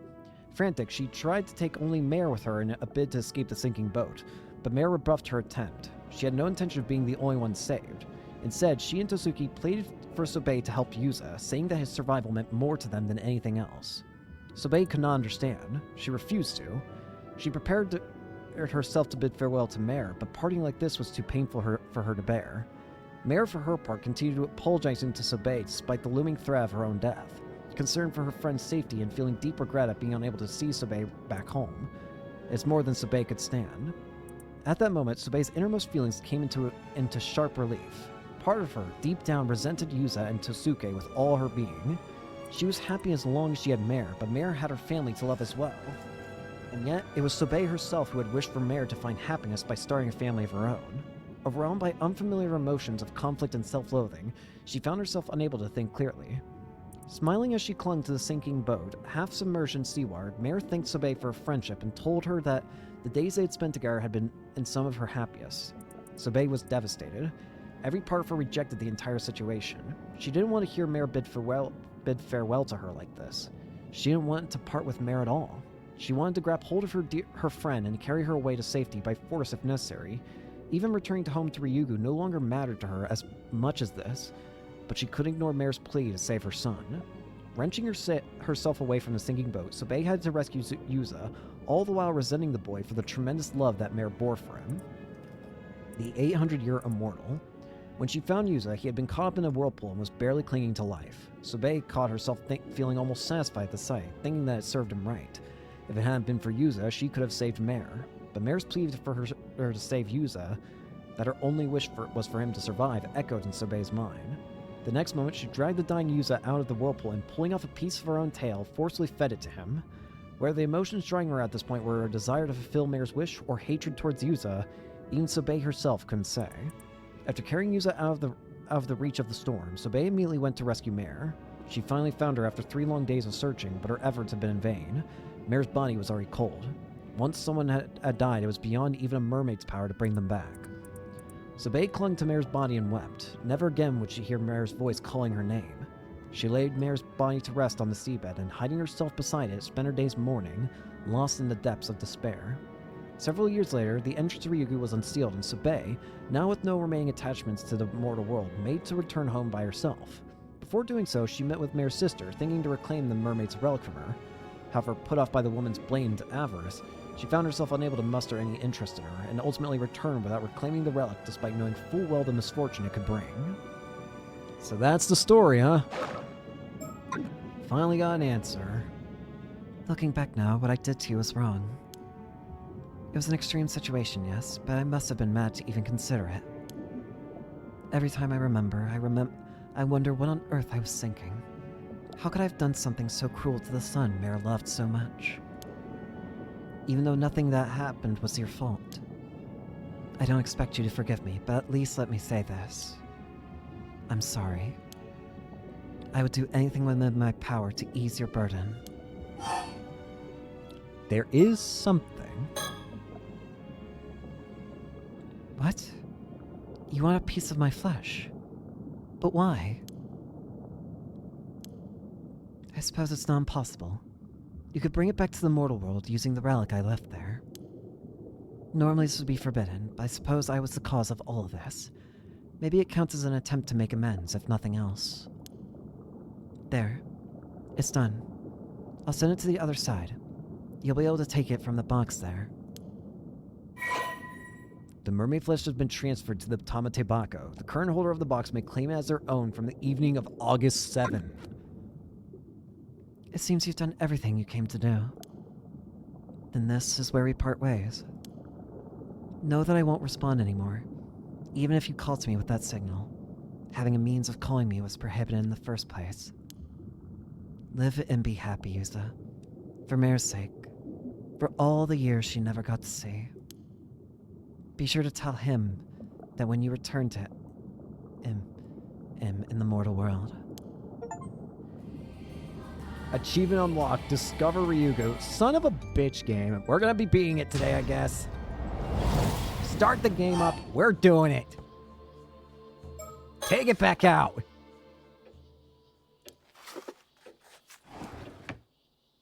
They put back on the shelf where it belongs.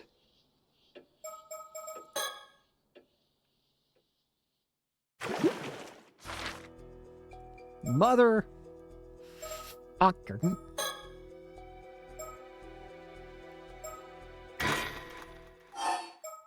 Star from a lighthouse. You take the damn thing and become immortal. I think I'm gonna have to do this one more fucking time too, which is what pisses me off. I want to thank one.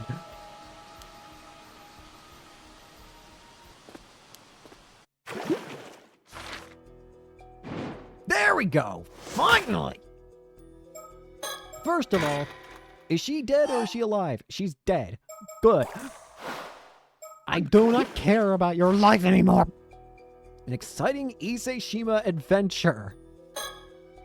Avi and Sears managed to keep the Tamate Bako safely in their possession and leave Kamishima to search for Kipe Koma. Alright. Finally. And so Sears and Avi made their way back to Toba in search of Kibe Koma. Who are you talking to? Feels more exciting this way, doesn't it? Huh, you might be right. But it seems we just missed him. Even though he claimed he's afraid of the ocean. The people at the port said he left for Kamishima on a chartered boat. There are no more ferries today, so we have no way of getting back to the island. I'm afraid there's not much else we can do. Well, as long as we got the Tamate Bako, there might be another chance someday. Serious, what's wrong? I don't know, but the Tamate Bako is giving off a strange spiritual energy. Oh, I did notice it felt a bit heavier than before. Let's take a look. Huh? There's something inside. Huh? Something just appeared inside. What's this? A chunk of flesh. My goodness, could this belong to a mermaid? Wait, what? Is it real? It exudes an incredible spirit energy. Whatever it is, it's extraordinary. Doesn't this feel too good to be true, though? It could be a trap or a curse. Well, I actually found it! The gods haven't forsaken me after all! Thank you, world! I accept your gracious offering! Are you seriously gonna eat a chunk of mystery meat just like that? What's wrong with you? Well? Not particularly good. Very watery, not much fat, and no real texture. But it's not too fishy, so fried egg mayonnaise style, it might not be half bad. That's all well and good, but I wasn't asking about taste. I'm not planning on trying any. How do you feel? Is immortality setting in? I don't feel any different. Want me to stab you or something? Well, slow down. What if it didn't work? I just suffer painful skewering for nothing. Yeah, well, I'm pretty sure painful things will still hurt you even when you're immortal. As far as I understand, an immortal body doesn't regenerate unless you're fatally wounded. In that case, I must politely decline. I'm not the biggest fan of pain, you see. Anyway, I'm sure I'll find out if it works one day. And the fact that we got hold of the Tamate Bako was already worth the trip. Well, as long as you're happy, that's all that matters. And that concludes Avi and Sears' exciting Issei Shima adventure. Thanks for reading, everyone. He's narrating again. Well now, suppose I'll be going back to the US. What about you, Sears? I think I'll keep exploring the Key region for a little while longer. I was thinking of paying a visit to Kumano Ogungan. That was the deity of the Kumano region, right? That's the one, actually, it's a collective term for the deities enshrined in the 3 grand shrines known as the Kumano Sanzan.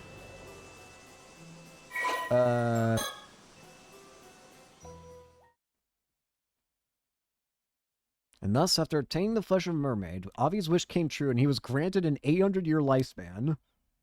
However... oh god! Kikuko! Soon after, Avi was detained at the airport by the Paranormal Affairs Bureau under suspicion of murdering Kikuko Tsutsui with a curse. It was the mangled half-fish remains of Kikuko Tsutsui washed ashore on the coast of Toba that brought the crime to light. Avi fought back fiercely, yelling and demanding he get a lawyer and saying he refused to talk. He did everything he could to avoid conviction. In the end, the case never went to court. However, signing the rule that Andrew morals must be sealed away, a decision was made. From that day on, Arnav Barnum, the cheerful fantasy novelist, was never seen in public again. The fall of Arnav Barnum. Nah. Arna Avi. Reach Arnav Barnum's bad ending. Alright, let's actually get the frickin' whatchamacallit. First off, mirror. Perish.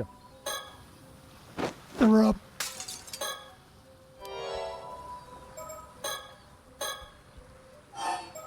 Throw the card away.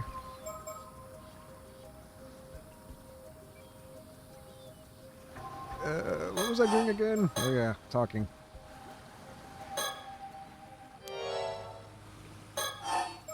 Curse stone. Curse stone. Tamate Bako. Keep a coma. I got no card. You got simple. It's time to die! Alright, now, I swear on my life, please. Why are you not God? Start after the ending. And thus, after obtaining the flesh of Mermaid, a man like him who constantly seeks out new adventure would most assuredly never encounter a dull day in those 800 years. Living his life to the fullest, he traveled the world in an everlasting search of thrilling mysteries and marvels. In the mid-21st century, his novel, The Tale of the Never-Ending Youth, which was inspired by his own experiences, became a surprise worldwide hit. The live-action adaptation by a major U.S. studio proved a major success, spawning merchandise and a theme park that made him a wealthy man. Always smiling until his final days, he proudly proved that even after 800 years, not all glory is doomed to fade. In the 27th century, he wrote the following words in his journal. The world keeps on turning. Compared to its birth and the richness of its history, 800 years is far too short. The glory of Arnav Barnum. That's hilarious.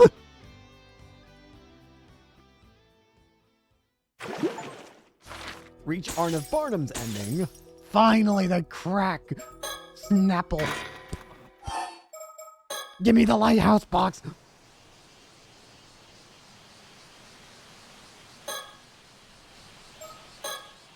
Give me the stupid Tamane Bako.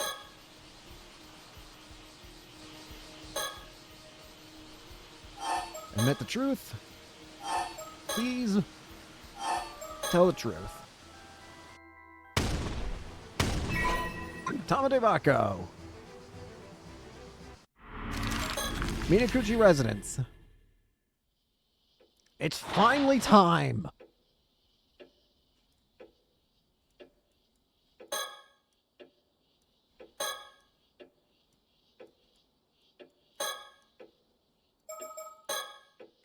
Scout didn't do anything. Damn. What do I check? Do I just move and end it now?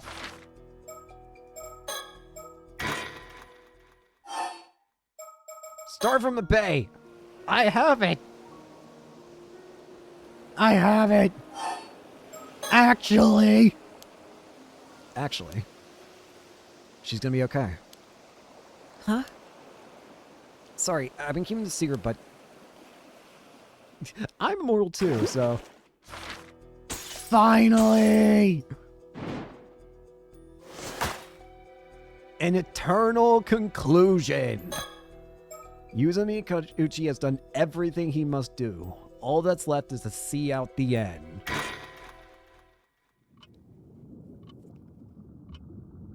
Well. All of your efforts have been truly remarkable.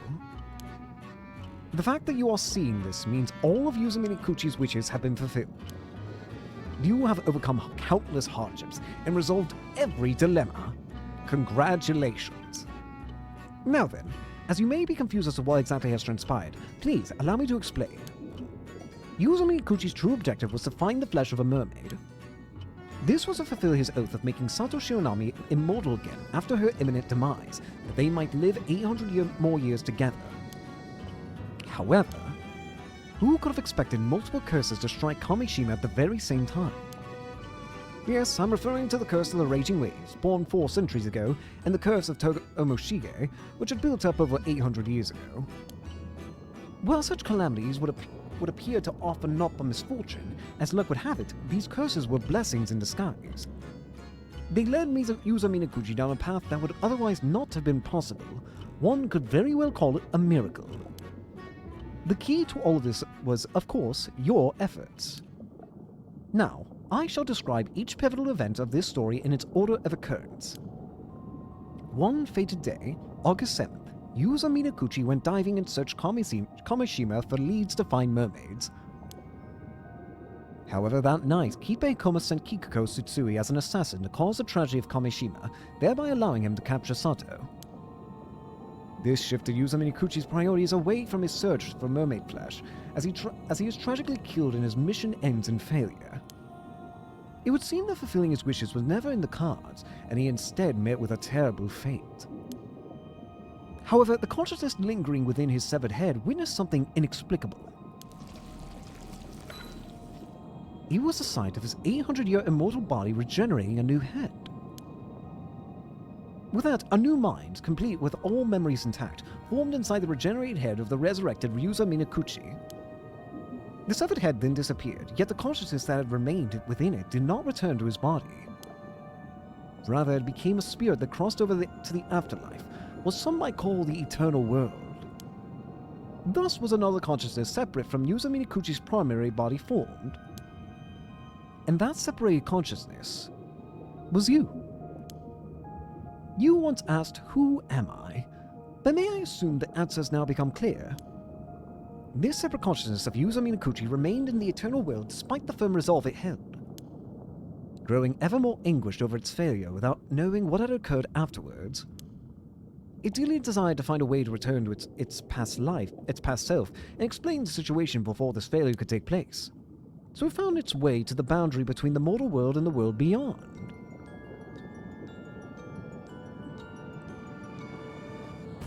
That is to say, it found its way here, to Ryugu. This is the place you laid eyes upon at the very beginning. This is where your duty began. The fact that this place just so happens to be where the mermaids reside turned out to be a stroke of luck. But because you would lose all memory of this fact once you passed through the gate into the mortal world, I stepped in to humbly guide you along your path. Then, as a spirit, you encountered Yuzami Kuchi during his dive to the bottom of the sea. Because you resembled a phenomenon known as the Tomokazuki, you were referred to as such. Needless to say, you were not a Tomokazuki. Yet that is how you possessed Yuzami Kuchi and shared your fragmented memories with him. Even so, it was not enough. In your spirit form, you had the ability to use the story chart and travel across space and time to possess other individuals. You entered the minds and memories of various people, jumping between each in turn as you earnestly sought to realize your goals. And that is how things progressed behind the scenes during the story. You have fulfilled your role and will now return to the world from whence you came. After you have viewed what became of everyone following these events, this Paranormasight will finally draw to a close. Thank you very much for your diligent attention. Thank you, storyteller.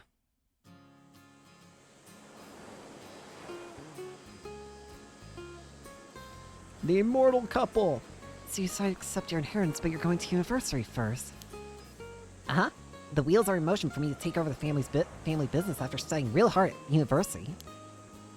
Your whole life must be undergoing some major changes. You managing okay? You don't have too much on your plate. Actually, about that, get this. Turns out my mom used to be a certified public accountant. I had no idea. Anyway, the plans for mom to manage all the assets while I'm studying my butt off. She was apparently waiting like a hawk for the moment to swoop in and make sure you get everything coming to you. I don't know if I should call her cunning, but Sakasa's mom sure knows how to get things done. That's wild. Oh, that reminds me. There's something I wanted to ask you, Azami. Huh? You mentioned wanting to ask Tsukasa out the other day. So, how'd that go? Well, Sato, you just gonna ask that right in front of everybody? Jeez! I mean, I guess it's fine, sir, yes, sir, but that could have ruined everything. Wait, you did? When did all this go down? Oh, I couldn't help myself. I've been dying to know. I had to ask, even if it messed up your mojo. Sure are something else, Sato. Anyway, if you need to answer that bad, you should ask Tsukasa. So what'd you say, Tsukasa? How did he ask? Where was it? Tell us already. You're way too invested in Miss Encyclopedia. You know what things are with me right now. The truth is, I haven't given him an answer yet. Oh, but at least it's not an outright rejection. How long are you gonna make him wait? I got to do some soul searching to figure out how I feel, and I need everything to settle down, so around 4 or 5 years? That long? You're gonna keep leading the poor guy along all that time? Right? And to top things off, she asked for my help in the meantime. Your help? Yep.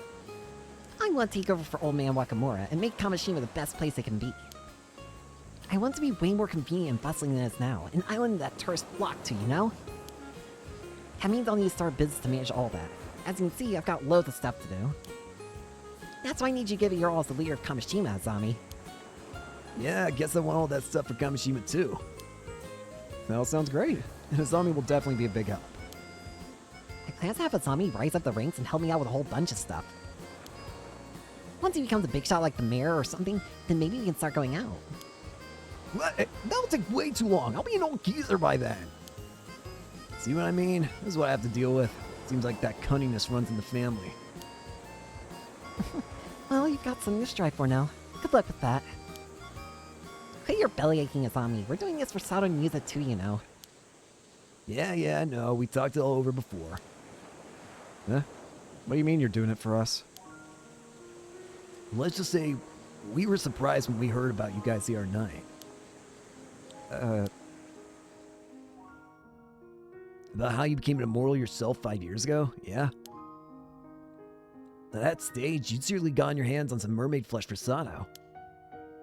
And now Sato's becoming immortal for a second time. So it does work, thankfully. How the fact that you guys have decided to stay here for the next 800 years? It was a lot to swallow all at once. Yeah, sorry for dropping such a big bombshell on you guys. Also, to be precise, we're going to be there for the next 795 years. What's 5 years when you got centuries? 5 years is a long time. Yeah, he's right. And we're going to discuss the idea of going in for another 800 years when we get close to the end. Yeah, okay, whatever. That's up to you guys. Do whatever you want. But don't forget that you owe us for keeping such a big secret from us the whole time, got it? For real. See, I told you we should have gotten their advice from the start. Yeah, you have been saying that from the get-go. I know you said you'd live on the down low in Kamishima because it'd be a whole other thing if people found out about you two, but people will eventually start getting suspicious, even if you try to lead normal lives. What are you gonna do then? Oh, we kind of assumed it would all work out somehow. It's true. We haven't really thought about that at all. We figure as much. That's why we're going to protect the two of you. Huh? We'll make some rules on the island so no one will get suspicious of you no matter how long you choose to live. I mean, it's going to take some time to put our plan into action, but I'm sure we'll be calling the shots around here by the time people start thinking there's something fishy going on with you guys. I was thinking we could build a shrine for you two to live up in the mountains. Oh, a shrine. That sounds incredible. We can say gods are enshrined there, so people shouldn't go near it without permission. And I'll make sure the sons of the Kamui family are protectors of that shrine all the way down on the family line, so they'll always protect you. The Sumikawa family managed to pass down their legend for 400 years, so I bet my family could handle a shrine for 800 years or so. That's so thoughtful. But I feel kind of bad for making you guys worry so much. Not to mention several generations of your family. Don't worry about it. It's totally fine. Don't mention it. Nothing makes me happier than seeing you and Sato together like this. I know you went through a lot to get to this point, Yusa. I'm really happy for you. Asami. I'm seriously so happy for you, like seriously overjoyed. You heard the man. That's why we won't let anyone get in the way of all this happiness. Asami. Tsukasa. Thank you both so much. Tsukasa. The fact that you think up all these plans just for us means the world to me. Well, there's one other reason. Well, there's one other reason.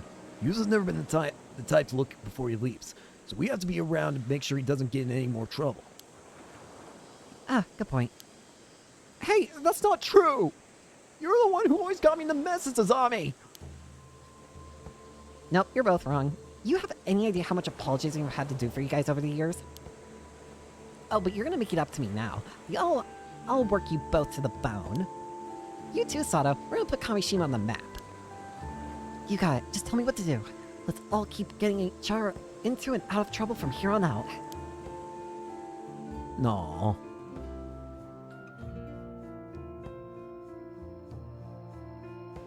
There is a legend in Kamishima. It is a story passed down through the generations about two gods in the guise of a young man and a young woman. They would often leave their shrine, disguised as ordinary humans, and happily stroll through the town. On occasion, they would sneak off the island and travel around the country before returning home. The people of the island would stop and give a small bow whenever they came across the couple, and silently watch as they went on their way. No one knew from whence the pair had come. Their history was shrouded in mystery. But it is said that this mischievously playful and intimately harmonious couple would always look upon one another with pure joy. There is apparently only one inviolable rule concerning the pair. One must never sneak up and startle them from behind. Aww. Several decades after those events, the country has seen two new emperors reign, and people with any detailed knowledge of those fateful days have grown few and far between. Now the Kantakisho ruins of Kamishima have become a sacred place for lovers, with couples flocking to it to strengthen their bonds. On this day, the young visitors who happened to come see the sights spotted a young man and young woman together on the roof of the Kantakisho ruins, gazing happily out to sea.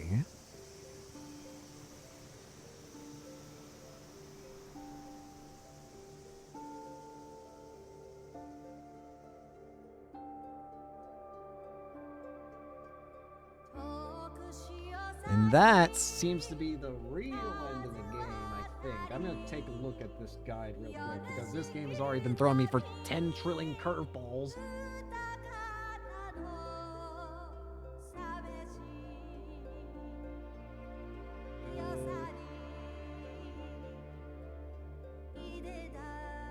Okay, we're good. That is the end of the game, it seems. I really like this game. I don't remember if I like it as much as the original Paranormasight, but I do think it's close.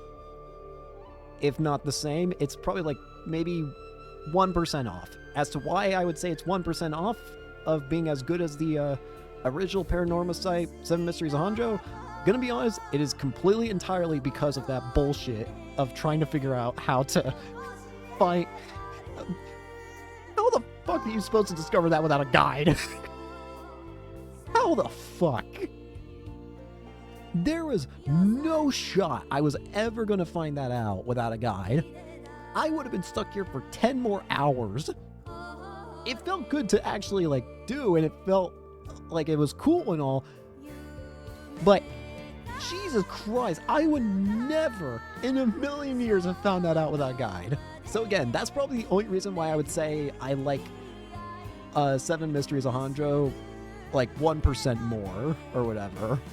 Because, again, the only time that Seven Mysteries of Hanjo screwed me over from memory is when I couldn't remember how to answer the final question, which was literally just my own name, and that was honestly just a me problem. So, yeah, but this one felt, it's like, come on.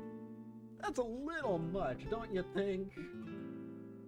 But disregarding that, I still had a lot of fun with the game. I thought it was very fun, loved it a lot, glad to have played it. And I hope we get to see even more Paranormasight games.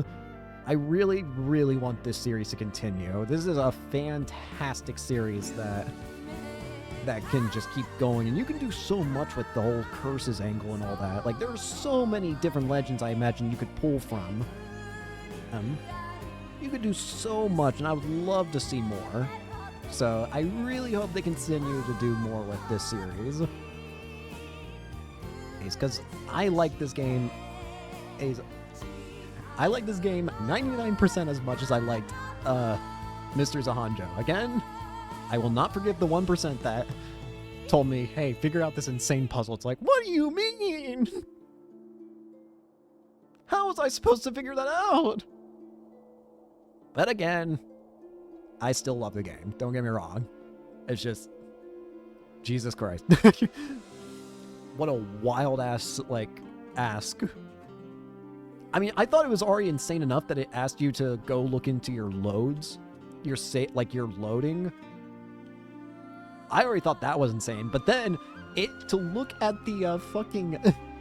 you had to look at the fucking... Whatchamacallit? The, like... The past conversations, like, thing. And you had to read a thing that never even existed there. Which told you to go to the main menu and tap on the mermaid there, or like 3 times with a 3-second gap in between. What the fuck do you mean? There is no reality in which you can like naturally find that, surely. How the fuck? I might have got, like, okay, I could probably have gone I think with enough time, I probably could have figured out the whole thing with, like, looking in the loading screen. I think with enough time, surely. Maybe a day or two. But the fucking... Going to the menu screen... But looking for the dialogue that doesn't exist in the past conversations, I would never found that out. Never. Not once. But still, what a fun adventure. I loved it.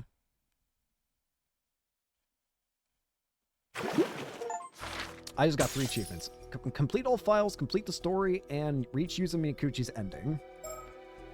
Well, that's everything. That is all of Paranormasight, the Mermaid's Curse. Thank you all so much for watching. Hope you enjoy, and hope to see you all on the next adventure, which I'm probably going to make a poll for, so if you're curious, look at that. Peace.